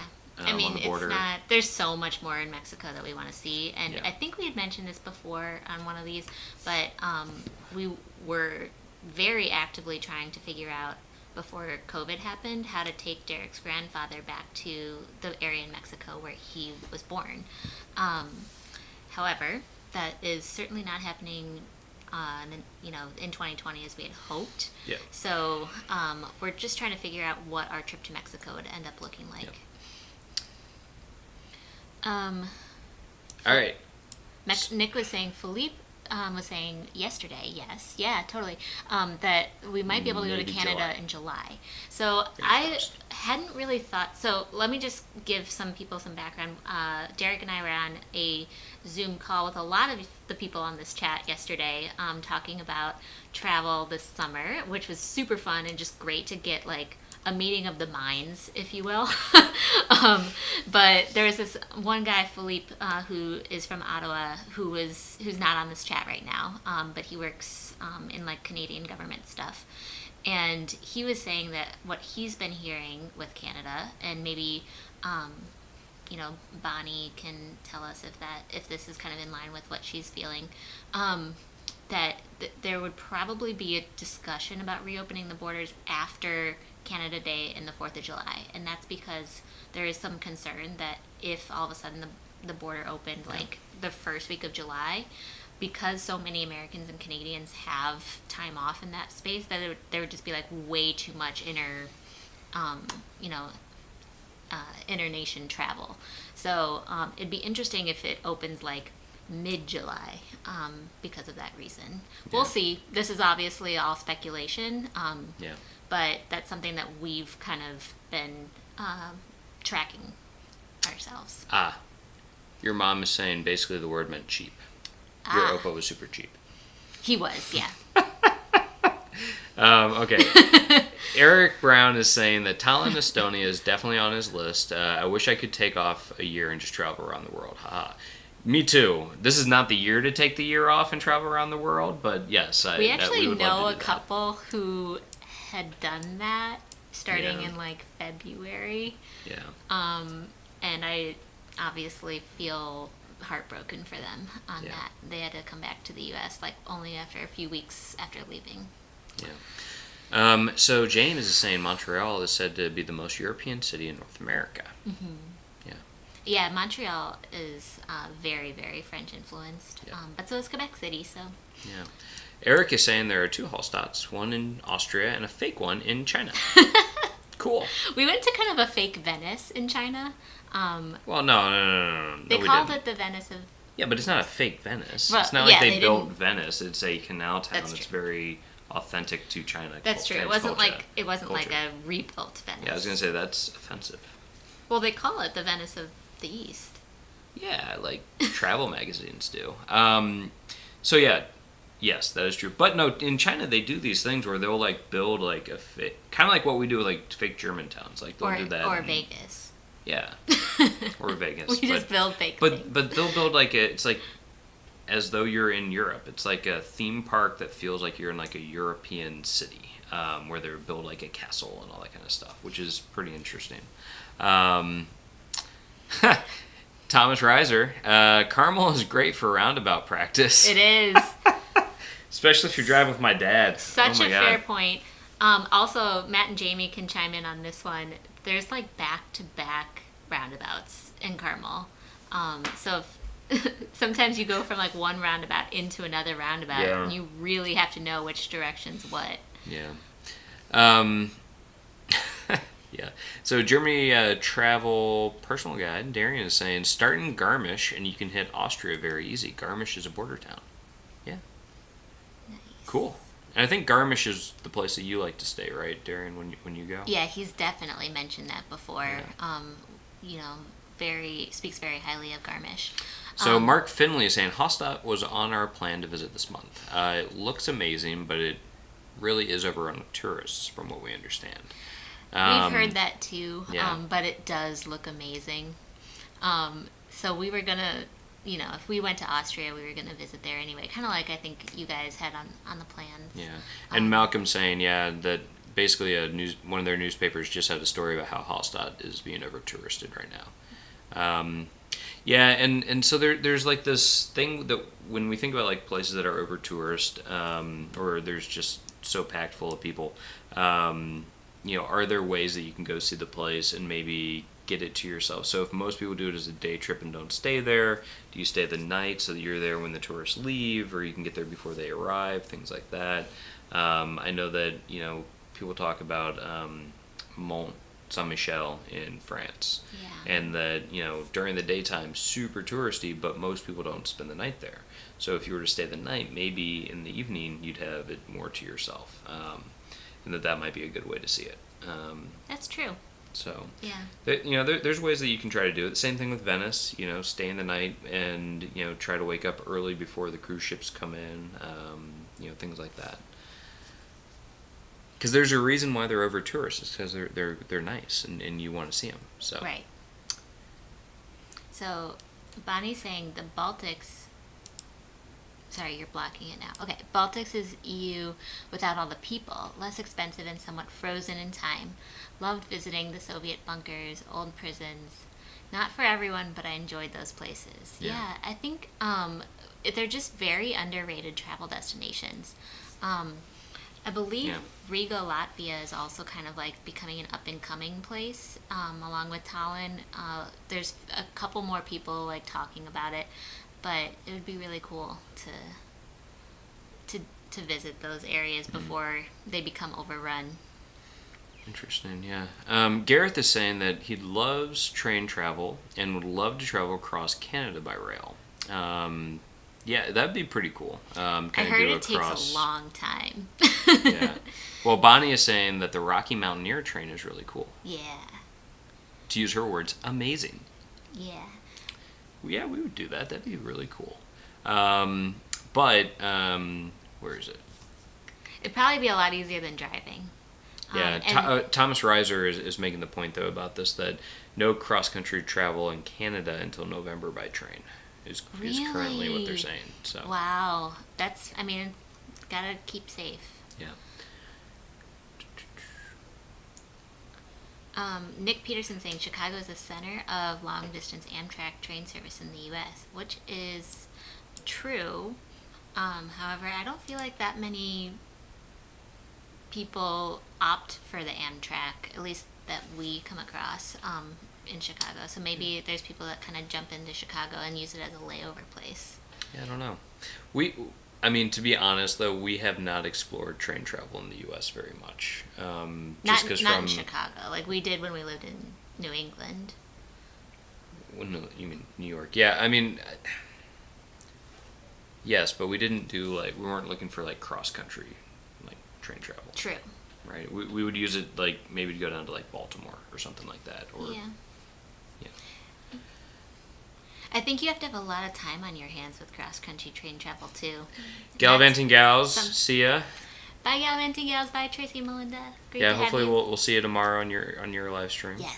Sorry, I've lost my place. Gareth, no. Oh, yeah, so you already read that one. Yeah. Bonnie's saying the provinces are all different. Alberta is a bit more locked down. Yeah, Okay. so that probably is part of you can't do the cross-country stuff. Whoops. Okay. Gareth is saying, no worries, it's not an imminent plan for him to do the cross-country. Because Gareth is in Wales right now, and he'd have to be able to get to Canada first. Yeah. Travel best destinations. Window of the World is a theme park in Shenzhen, China that has a reproduction of famous tourist attractions in the world. You can literally see attractions from each country. That's fun. That's kind of fun. Gareth is saying he's still in jail at the moment. Aww. We are too. Yeah. But it's a very nice prison, so it's okay. Bonnie, I have so many places compare themselves to Venice if they have a canal. That's true. Yeah. There's a place in There's a Venice, California. True. That has canals. Yeah. There's a place in Indiana, kind of close to where Derek's family is, maybe a half hour away. Oh. That's supposed to have a lot of canals, and so it's like the Venice of Indiana. It's not Venice, but yeah. We haven't been. We keep wanting to go and then forget. Literally, we'll drive by it on our way to Lawrenceburg. I'm forgetting the name of the town. It starts with an M. And we'll be like, oh my gosh, we gotta go still. And then we get to Lawrenceburg and completely space. Yeah, yeah. Because depending on how hot and humid it is, it's I don't want to walk by the river right now. But yeah, so Darian is telling us that Garmisch, Berchtesgaden, Salzburg, and Hallstatt, that those would be really cool travel thing. Yeah, I'd be so down. So Bonnie is saying that she loved Berchtesgaden. Someone famous lived there. And the Eagle's Nest is worth visiting. Yeah, no, that's supposed to be really beautiful. I don't know which famous person lived there, but it seems like Two Travel and Tour knows.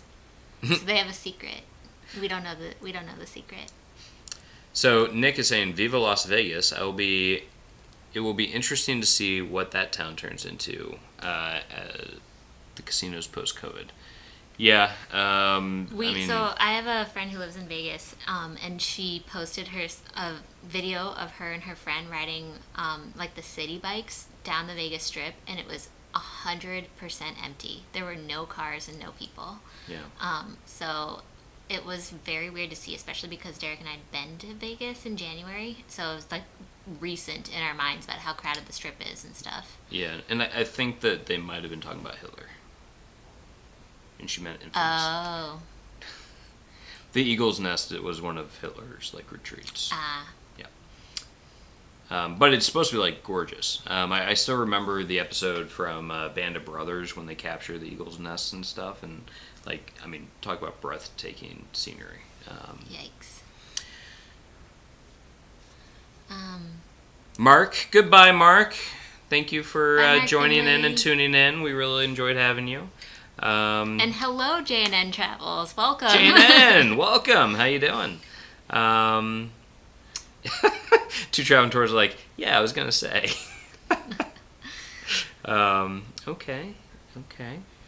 So Thomas Reiser, I used to take Amtrak Chicago to Champaign routinely. Yeah, because you were commuting back and forth, right? Back when you were working at the Chicago Public Library. Yeah. Pretty cool. And you can take the Amtrak to like Milwaukee really easily from Chicago and stuff too. Yeah. Oh, Eric Brown, have a great day. Thank Bye, you for joining Eric. us. Yeah, and two traveling tours, and yeah, the infamous person who lived there was Hitler. Yeah. Sorry that I did not know that, everybody. I'm sure I should be embarrassed about that. Yeah. Nick Peterson, you definitely need time to travel long distance by Amtrak. For example, if I left tonight at 10 p.m. on the Amtrak train from St. Paul westbound, I would arrive in Seattle at about 10 a.m. Tuesday, if it's on time. Okay, yeah, that's a long trek. You definitely need the sleeper car. Yeah, just to get from New York to Chicago by Amtrak, because we looked this up many times. It was like an 18-hour trip. Eric's pretty funny. Band of Brothers, best series ever made. Can't change my mind. It is. It's such a good, like, HBO miniseries. It's really good. I tried to get into The Pacific when it came out, which was, their take on the Pacific theater, but never really got into it. But yeah, Band of Brothers, awesome. Stands up to the test of time. It's great. And yeah, Gareth, literally 18 hours. And there is multiple transfers too, I believe. Like, I think to get from New York to Chicago, there's no direct Amtrak. You have to go through like Cincinnati or some place in Ohio. I can't remember. But it's kind of crazy because you would think there would be so much demand for train travel between the two cities. So when we were in China, so we learned that the distance between Beijing and Shanghai is like the same distance basically between New York and Chicago. They had of course built a bullet train that got you between the two cities in like 2.5 hours. And we were like, wouldn't that be so nice to just be able to get on a bullet train in Chicago and be in New York in 2.5 hours? But no, we don't have that type of infrastructure here. Yeah. Sorry, excuse me. Malcolm is saying that casinos in Macau are named and themed on Las Vegas ones. Interesting. I've heard really cool things about Macau, and I think that Macau is one of the places that from Hong Kong you can visit without getting the Chinese visa. Yeah, I think so too. So if you're visiting Hong Kong, because you don't need a visa to go to Hong Kong, so go there and then you can do like a day trip or spend the night or something like that in Macau and get that experience, which would be pretty cool. Germany travel. So Darian's telling us, yeah, the Eagle's Nest is awesome. It's located in the Berchtesgaden, and which is also a border town to Austria. There we go. Chicago is okay. So James is letting us know that Chicago is an Amtrak hub, okay, and that Salzburg is Mozart's hometown. Mozart. Is that also where they do Mozart balls or whatever, which is like the chocolate balls? I think that's something there.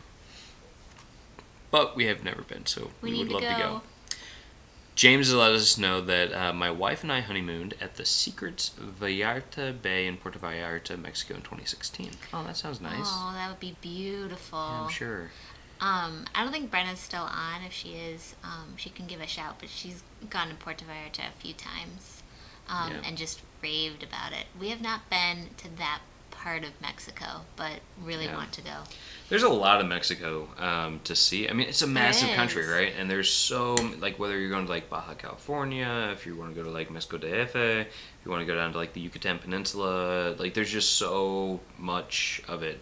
And then, like, also, like, the ancient cultures and the Mayan and all that kind of stuff. I also really want to go to Oaxaca. I feel like, it's become such a culinary destination over the past, 5 years or so. Yeah. Written up in, like, every single one of the travel magazines. And it just sounds fun.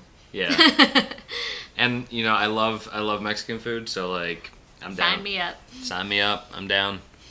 And it's funny, like, figuring out that there's more than like one kind of Mexican food was like something I didn't know growing up. I thought that the only kind of Mexican food was like the food my family cooked. But now then like I tried Sonoran food and like it's totally different. And like some places so in getting Mexico to like is a little bit more fish cool. based, and his family never cooked like fish dishes No. Mexican style. So yeah, so that's what I would look forward to, is experiencing more of the regional cuisine. Yeah. Eric is saying, we Dutch people complain about our trains, even though we are lucky if I hear about U.S. public transport. Yeah. Oh, yeah. Yeah, you guys have good trains in the Dutch and the actually. Germans have, like, trains that are almost always on time, in my opinion. Maybe you guys don't feel that way, but, yeah, and very accessible. Yeah. And I feel like you can get almost anywhere in Holland, or just in the Netherlands in general, via train, which is...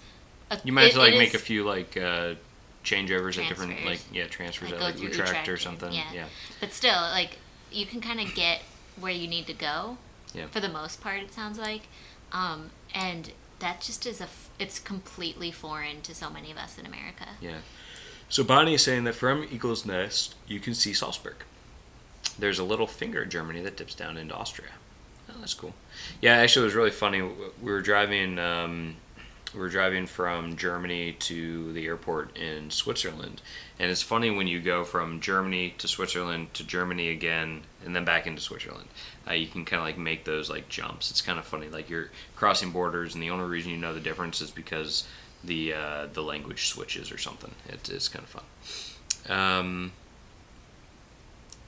Malcolm is saying OBB night jet trains in Europe are a great way to travel overnight city to city. Yeah. And the other you save on hotel. you save on the hotel cost, which we've never done because we've never had like enough time to like make that really worth it for us. But if we were there for like a month or 2 months, I could see doing night trains as a way to kind of like cut down on some costs and whatnot. So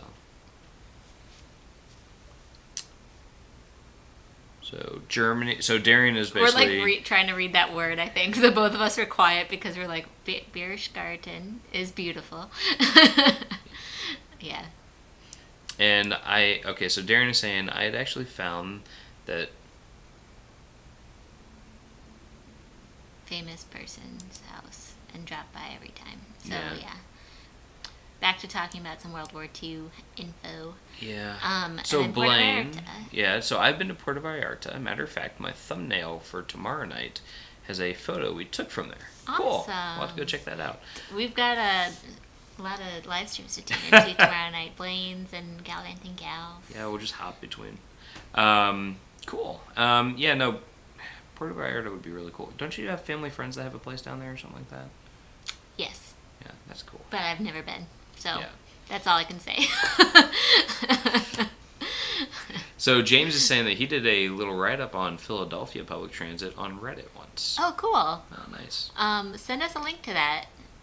Oh, so Katie is saying that she likes Puerto Vallarta, but that there's a nearby sleepy town of Sayulita. So many beautiful places in Mexico to visit. Yeah. They're really, like, it's hard to decide as somebody, like, we want to go to all of those places, but we don't have a lot of time. And we're definitely looking more because his family's from the Michoacan area, so we're kind of looking in that Puerto Vallarta region, Guadalajara, Mexico City, maybe San Miguel de Allende, like in that central kind of, and then western part. Yeah, because Michoacan, if you look at like Mexico City as like which is like in the center kind of thing, Michoacan is basically just slightly like southwest of that. It's landlocked. There's no beaches there, but there's a big town there, Morelia, which is actually Morelia is supposed to be pretty cool, and actually like Dutch influence too, right? Swedish. Swedish? Oh, sorry. Yeah, I think it was like a lot of Swedish immigrants actually settled there. But yeah, no. So maybe we can add that to our list. So. That's the bonus one at the end of the live stream. Morelia. Yeah, so Two Travel on Tour saying, I would be all about going to a small Mexican village and having a fantastic fiesta with excellent food and music together with the locals. Yeah, that'd be fun. And he is also saying that Dutch trains almost always on time. Well, a lot must have changed since I left the Netherlands back in 2011. Okay. I don't know. I mean, compared to what we're used to, it felt like it was on time. Yeah. maybe we just have gotten lucky. And Eric is saying, nope, it hasn't changed, but maybe it will now that I've gone as well. All right, well, maybe the trains are not as good. I don't know. So, Nick Peterson is saying, New York to Chicago has 2 trains. The Lakeshore Limited goes directly between Chicago and Boston, and NYC daily. I took it last year from Penn Station in New York City to Chicago after returning from Europe. Interesting. I almost don't believe you because I've never heard of this, but sure I will believe you. Yeah, I believe you. But when's the last time you looked it up? Like, oh, well, I feel like we've looked it up several times. Especially when our flight got canceled after Hurricane Irene, we were looking that kind of stuff up. Nah, I just went straight to the bus. Nick Peterson, there is another train called the Cardinal that runs 3 days a week each way from Chicago through Indy, Cincy, DC to New York City. Cool. Fascinating. So we could take that, stop off in Indy, see my brother, take it down to Cincy, see my family, my parents, go to DC, see some of our friends in DC, and then continue on to New York City. Are these new routes? Because I definitely was like on Amtrak.com several years ago, and there was no direct train from New York to Chicago. So I don't know if I just wasn't searching right. Yeah, we or clearly what, don't but know how to take trains in the U.S. Yeah, I don't. Malcolm is This saying, is like blowing my mind a little bit. I feel like I need to excuse myself. well, I mean, I would be the first to admit that of all the types of travel that we are not familiar with, it would be domestic train travel. Yeah, U.S. train travel. I mean, we don't do it a lot. That and then like cruising. I think we've only done like Seattle to Vancouver on Amtrak and New York to DC. Oh, we did the opposite. We did Vancouver down to Seattle. Yeah, but New York to DC, and I've done did like we Baltimore. do Boston? We took the train back from Boston to New York. Yeah. Yeah. So we've done like some of the East Coast stuff and something on the West Coast. Malcolm is saying that we will use 6 night trains on our trip next year. It's great. And he likes the 8 p.m. Zurich, and you get into Budapest at 8 a.m. Oh, that's nice. That's nice because you get like a full night's sleep, get some breakfast, and you can kind of like start your day right when you get into Budapest. I have such a hard time sleeping on airplanes, but I feel like sleeping on trains, you kind of might get lulled to sleep with like the little jostle. Well, and if you get a sleeper car, you have a bed. Yeah, that's true. So that's nice. To travel on tour. This is my home now. We do visit family from time to time. We were back in March, right before the pandemic really started breaking out. Yeah, I think we were there at the same time as you guys. Thanks for stopping by. Yeah, thanks for stopping by. Bonnie is saying, I will check out your... okay, cool. And we'll try to tune in on Wednesday to your live stream to Travel and Tour. Sorry that we missed it this week. Yeah, sorry we missed it. We missed everybody's this week. We missed, except for Walter's. We even missed trivia. I know, we missed trivia, GC trivia. We've been doing, just so everyone has background, we've been doing a lot of house projects that we kind of mentioned here and there, but we're like, while we are home, we are really like diving into this long list that needs to be tackled. Yeah, patching holes, painting, all that kind of stuff. But this week, we're going to give ourselves a little bit better of a break.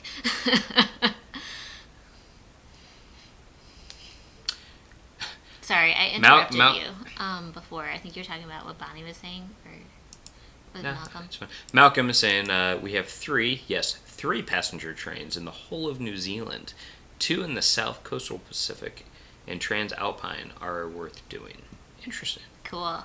I bet you get really good views on trains in New Zealand. Yeah, you just need to have like because I know like in Switzerland the trains there they have like the curved glass and stuff, so you can like get a full view of like the mountains and stuff, which would be really neat. Jocelyn, welcome. Hey, Jocelyn, welcome. How fun to have you on. Yeah, we were really sad to miss that. We didn't realize we'd missed Trip Hacks DC's trivia thing until we got on the Zoom call with y'all, and then we're like, no. oh no, we missed it. Because you guys, I think we were talking about it a little bit, or somebody mentioned it, and I was just like, dang it. We had every intention to win. I was but we totally... I was you too can't busy. win if you don't play. Can't win if you don't play. I was too busy patching like a bunch of holes in our drywall where the former owners of the house had paintings hung and stuff like that, and sanding it all down and stuff. And we're going to paint it today after this is all over. So. Yeah. I know, we have a wild day ahead. Wild and crazy. To travel on tour, Austria is gorgeous. No doubt you're enjoying the scenery there. I'm sure he is. Yeah, so Eric Swart saying he's from the Netherlands but lives in Austria. Oh, that's awesome. Pretty great. That's really cool. Darian is saying, oh, very cool, thanks. I would love to hear about your travels as well. I'm very familiar with Bad Württemberg. Cool. Blaine is saying you can also take the Amtrak on down to Savannah, Georgia station and come see us. Yeah, let's do it. That might be another option. Maybe we don't want to drive. If there's a direct train from like Chicago to Savannah, that also blows my mind. And I feel like we need to start researching like Train what travel. Amtrak's doing in terms of, I'm sure they're changing their cleaning procedures and stuff too. Because if folks are considering that as a mode of transit, then I'm gonna need to know more about it. That's for sure. You guys are seeing my lack of knowledge on Amtrak. Yeah, clearly. so Nick is schooling us on this. So he's saying the way that the Lakeshore Limited serves both Boston and New York City is that it splits in Albany, New York, eastbound. They split it apart in westbound. They put it together for the run to Chicago. Interesting. So you have to go cool. from You choose one or the Station other. to Albany, which is kind of the opposite direction. And Yeah, and then you go to Albany, and then part of it will... to Chicago. Well, wait. Is that what he's saying? Sorry, we're we're kind of mapping this out in our heads and trying to figure... No, I think what he's saying is that the Lakeshore Limited will have a train that leaves New York, goes to Albany. It'll leave Boston, go to Albany. They come together for Chicago. Oh. Or if coming back, they would split at Albany and one would continue on down. So I think that's what he's saying. So Albany is not... Like, if you're... Nick Peterson, no, these are not new routes. Like, Albany is not the direction that Chicago is, so you do have to kind of go an hour and a half north in order to get west, sounds like. Malcolm is saying, even though it starts at 4 a.m. Monday mornings, this is the easiest live chat to get on. Thank you. Thank you for joining us. We really appreciate it. We're so happy to have you every time. Oh, and Al is saying something very important, which is that he loved the chocolate ball video, yes, Jocelyn Walters. We watched that this morning, actually. Yep. And it looked delicious. And we're trying to game how to make it a keto version. And so Derek's like, Eliz maybe I could use Eliz goes, condensed milk. She's like, could you just use like regular milk? I'm like, no. Condensed milk has like so much sugar in it. So he was like, maybe I could put Swerve and, yeah. Heavy cream or something like that. It looked delicious. It looked Is awesome. the moral of that story. Jocelyn says, I swiped my screen and missed answering 2 questions. That sucked. P.S. I think the best way to see CH is by train. So I don't know if that's Charleston or Chicago or, yeah. Czechoslovakia? Or I guess the Czech Republic? Christchurch. Probably Chicago, I would guess, especially from where she's at. But, I don't know if that's the best way to see Chicago, though. I don't know. Best way to see CH. Jocelyn, tell us what you mean. I don't know what CH is. We had a lot of guesses. And then Nick saying, I have gone from Minneapolis, St. Paul to Chicago, Seattle, Portland, Nolens, NYC, Boston, Rhode Island, Miami, and Springfield, all by Amtrak. Wow. And Sacramento. So, Nick, you're going to be our go-to resource on this. Clearly, we need to learn a little bit Jocelyn more. saying that Amtrak is cutting seats for social distancing. Probably still not going to run on time. Probably you missed part of the conversation where people were complaining about Dutch trains, and we were like, Dutch trains are great. You should take an Amtrak. Yeah, Malcolm Hogan is saying that the Transalpine train goes through and over the Southern Alps. Ooh, that'd be beautiful. Jocelyn, also they have to put out a pile of cleaning standards. Yeah. I mean, yeah, because that's the one thing is like Amtrak I never felt was like the cleanest of trains. So hopefully they are improving that with everything that's going on. Yeah. So Eric is saying, Jocelyn, the hardest part of us trains is that the passenger trains have to wait for the cargo since the rails aren't owned by the state as such as in many European countries. Yeah. Oh, the hardest part of U.S. trains. Oh, okay, that's what. I was like, us trains? I don't know. We're all trains. Yeah, no, that is the thing, right? Because they don't own the track, so they, other trains get priority and all that kind of stuff. Yeah, it's annoying. Yeah, that happens in New York a little bit because Amtrak owns a lot of the trains, and so Amtrak will get first priority over the commuter trains out of New York City. That makes sense. She's saying Switzerland. CH is what she meant. That is the abbreviation. Okay, yeah, that makes sense. That's the one that always gets me. We didn't guess that. We gave you a lot of other options. We took a lot of other guesses. That's the one that always, like, so every time I see that, I'm like, why is that the thing? But, yeah. And Nick's saying no direct trains to Savannah. Okay, we'd have to go through DC. Just subscribe. Thanks, Mo. Welcome. Hey, Mo. Welcome, bud. We really appreciate everybody's likes on these live chats, by the way. And anyone who hasn't subscribed and anyone who has subscribed in live chats, that really does a lot for growing the channel and supporting the channel. Thank you. You'd be surprised kind of like how much YouTube really favors those types of interactions and making sure that they support the channels that get the subscribers and get the likes and stuff like that. The YouTube algorithm I'm still figuring out day to day, but it definitely helps. So thank you guys for doing that. But yeah, Mo, no, I don't have a drone yet. Shh, don't say anything. If we went on a big road trip though, I think I might have to buy a drone. Yeah, actually, that would be a pretty good excuse to buy a drone. You gotta have that drone footage of it following as anti-drone as I was at some of our other live chats, a few months ago. If we get an RV, we probably need a drone. I think they're complimentary goods. I'm pretty sure. Yeah. Well, yeah, it would be so good. By the way, did we get a drone yet? I love that question. Okay, Bonnie. Bye, y'all. Bye, Bonnie. Bye, Bonnie. Thank you. Thanks for coming in again. Have fun visiting your parents. Feel guilty about not visiting them, but now feel guilty about visiting them. Haha, new normal. That's funny. Well, good luck, and hopefully everybody's doing well in your neck of the woods. Yep. To quote Al Roker. Ryan Donahue, I've done LA to Boston via the Southwest Chief and Lakeshore Limited. Wow. That is quite the... That is a journey. Quite the journey. Well done, Ryan. Yeah. How long did that take, Ryan, by the way? I'm just curious. Yeah, it seems long. Nick is saying, I just sent you a PM to your Facebook page, Eliz, with Amtrak's route page from their website. He's like the full USA Passenger He's Network like, read a map, on it. Eliz. Oh, man. Thank you. That's awesome. I needed that. Al is saying that Bonnie, parents always appreciate a visit. I feel like that's a little bit of a guilt trip to us. Whoops. Just kidding.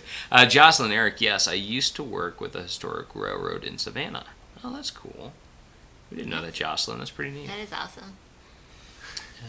I feel like I need to go read that map right now. But yeah, you guys are educating us today, which is really helpful. Yeah, and Nick is letting us know that Amtrak is currently selling trains only up to 50% capacity. Okay. That makes sense. At least they're doing some precautions that they didn't have previously. Yeah. So it looks like Darian's taken off. Darian, thanks for joining. Darian. Have a great rest of your We'll day. We'll probably wrap this up soon, too. It has been 2 hours.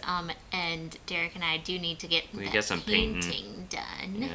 Yeah. But it's been really fun to have everybody on, and especially learn about Amtrak, because you guys are seeing how much of a dunce I was about that prior to this chat. And Klaus, thank you for letting us know. CH stands for Confederation Helvetica, which I did not know. That's very cool. This whole chat has been like us learning things today. It's great. Yeah. And it's been. I also just want to say thanks to everybody who was on. In the first hour when we were talking about different destinations within the U.S. that have European influences, and within Canada and Mexico, because we've done a ton of research, and we had some ideas about what those types of places were before, but you guys gave us so many new ideas and things that aren't necessarily in the travel press.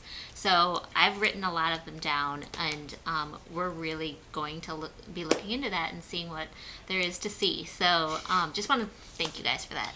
I'm just going to say one of my favorite things, though, is the ongoing Jocelyn-Darren feud about go dogs and go gators. So that's always fun. Thomas Reiser, going to have to call it a day. It's almost time for a nap. Have a good nap. Sleep well. Hopefully it's good. Blaine is saying, and a GoPro Max is a must for RV life to place on the dash while you travel to show scenery and also while you talk. We don't have the GoPro Max. We have like the Hero. We have the Hero 7 Black. Yeah. But yeah, if we did like a big road trip like that, we'd probably get another GoPro. Would we? No, I'm just saying like then you can have like multiple camera angles with them and stuff. It's kind of cool. Mm-hmm. We'll just need to figure out what's the right It's going to be a setup. really expensive RV trip. That's for sure. Just put it in your business accounts. Yeah, so... If anybody has any good, like, ideas, like, if you know, like, a good video or a place to go to, like, research, like, best setups for, like, road trip, like, content creation, that would actually be super huge, because, like, figuring out, like, okay, where's, like, the place to put the camera, or if there's, like, things that you need to think about with, like, microphones and stuff, that's something that we would need to know about, so shoot it over to us. Yeah. And then Ryan Donahue said it was 44 hours from LA to Chicago, and then 22 to 23 hours Chicago to Boston. Left LA at 6 p.m. on Monday and got to Boston at 9 p.m. Thursday. Yeah, that actually doesn't surprise me. That sounds in line with the type of length that I've heard in the past. But that's an epic journey. Yeah. Really, really cool that you did it and are able to talk about it and say that you did it, because not very many people, do that. And it's amazing. Yeah. You probably saw so much of the country out the window. Yeah. So Mo's saying that he ordered the DJI Mavic Mini, which actually looks really cool. That's the one that I would probably want to do, because, as he's saying, it is small enough to travel with and won't need to be registered. And you absolutely need it for all the castles here in the UK/Ireland. Yeah. Yeah. Yes. Yeah. I agree. I concur. Ryan Donahue in a sleeper, not a regular seat. Yeah, so that's important, I'm sure, with that type of length of train travel. Oh my gosh. Jocelyn, not a feud. Georgia is the obvious winner. And Nick Peterson is saying Georgia is greater than Florida. Wow. So much fun stuff. Blaine is saying the Max is awesome for 360 views. We should probably tell you guys that we're actually one of our friends is going to come live with us for a little bit, and she went to Georgia. So this house, and she's a huge Georgia fan. She's going to live with us this summer. Go dogs. And she's bringing a dog. She actually is bringing a dog. So that'll be in a couple weeks. So this house will all of a sudden have an opinion on this that we didn't. I won't. We still, opinion, somebody here we'll will. still just enjoy the banter between Georgia and Florida. But yes. Maybe we'll be able to convince her to join one of these live streams with us. That'd be fun. She actually... So our friend that's living with us, she and I went to France together last September, and she forced me to watch a Georgia game while we were in France, and I was like, this is travel, isn't it? I think I'm getting a sports buddy. That's basically what I'm getting. I'm going to be able to watch sports now, which will be fun. Yeah, that's true. That's true. Like, I never watch sports on my own. Well, there's no sports to be watched. Well, there's no sports to be watched right now. But I never really watch sports on my own. It's more of I'm a follower when it comes to sports watching.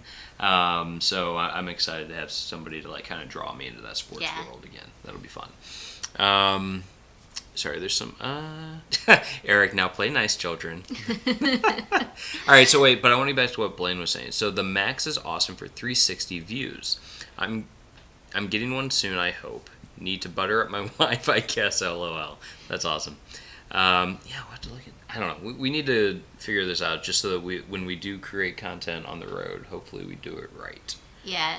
Blaine, let us know if you have like an Instagram. We can DM you there or something like that if we have questions about the RV or the... Yeah. Nick Peterson, it's been fun, guys. No worries. It's definitely something to learn about when it comes to Amtrak and where it goes in the U.S. So, and Jocelyn is very excited that we'll have a dog living with us. Dog and a dog. Yeah. Furry and human. Jocelyn True wants to be a Bama fan. She just wants to know that it feels like to win many championships. This is funny. Okay, so Eric is saying, haha, just stuck inside for one last day. Tomorrow's the COVID test, to end the quarantine. Then we can finally buy furniture because it's totally empty. Huh. You must have just moved. Jocelyn Blaine, you are a sick individual. That's funny. Eric is saying watch The Last Dance on Netflix. Yeah, I've actually been following like all the articles and stuff about The Last Dance. I mean, that is like, to me, that was the last time the NBA meant anything, was back during Jordan, like back when it was like Jordan and Pippen and Rodman and like all those guys. Actually, I love like the Utah Jazz too, like Malone, Stockton, Jeff Hornacek, like all like that to me was like basketball at its finest back in like the mid '90s. So yeah, no, I do need to watch it. It was super fun to watch the NBA in the '90s. That's for sure. That was great. Had all the like the cards and everything, binders full of cards. It was a lot. It was a lot of fun. Anyway, so Malcolm has let us know that he's asking, is the NFL starting this year? I know it's later in the year normally. I don't know yet. I don't think they've officially canceled it, but I don't think they've said anything yet, unless we're like behind on some news alert. Maybe. My mom just chimed in with Chicago Bulls. Yes, we were all Chicago Bulls fans back then. Darlene. So Nick is letting us know it's all about the journey, not the destination when it comes to train travel. You need to actually enjoy the process of it, I think, which is cool. Oh my gosh, Eric Swart, I didn't realize you were so young. You said he was born in '97, so he's like your brother's age. Well, no, your brother's 95. 95, yeah. Yeah, so he's a little bit younger than Evan. Okay. Yeah, so you missed out on some really good basketball before you were born. Some really good American basketball. Yeah. In Chicago. In Chicago. That's funny. James is saying Jocelyn is a Savannah native, so naturally she is for Georgia. Yeah. Awesome. Okay, well, I think we're gonna wrap it up. It's been really fun today, you guys. I think this was a great topic to talk about. And if you have other towns and destinations that you all find, feel free to mention them in future chats too, because I think everybody found this really helpful to like trip plan with road trip ideas in the U.S. and stuff like that. And we even talked about New Zealand for whenever we want to visit New Zealand. It sounds like there's some like British, Dutch, French towns over there. And then, of course, always fun to talk about Europe. I really enjoyed talking about Hallstatt and like some of the over-touristed places too, just to get everybody's take on that. So this has been a really helpful chat. I'm going to go learn about Amtrak now over lunch. Yeah. And hopefully I can talk a little bit more intelligently about it on our next live if it comes up. Yeah. So really hope you guys all have a good rest of your Sunday. I think it's not raining as hard anymore here, so fingers crossed we're not going to drown, except in coffee perhaps. So have a good rest of your Sunday, everybody. And yeah, thanks so much for joining. And just hope to see you guys back on Thursday. All right. Thanks, guys. Take care. Bye.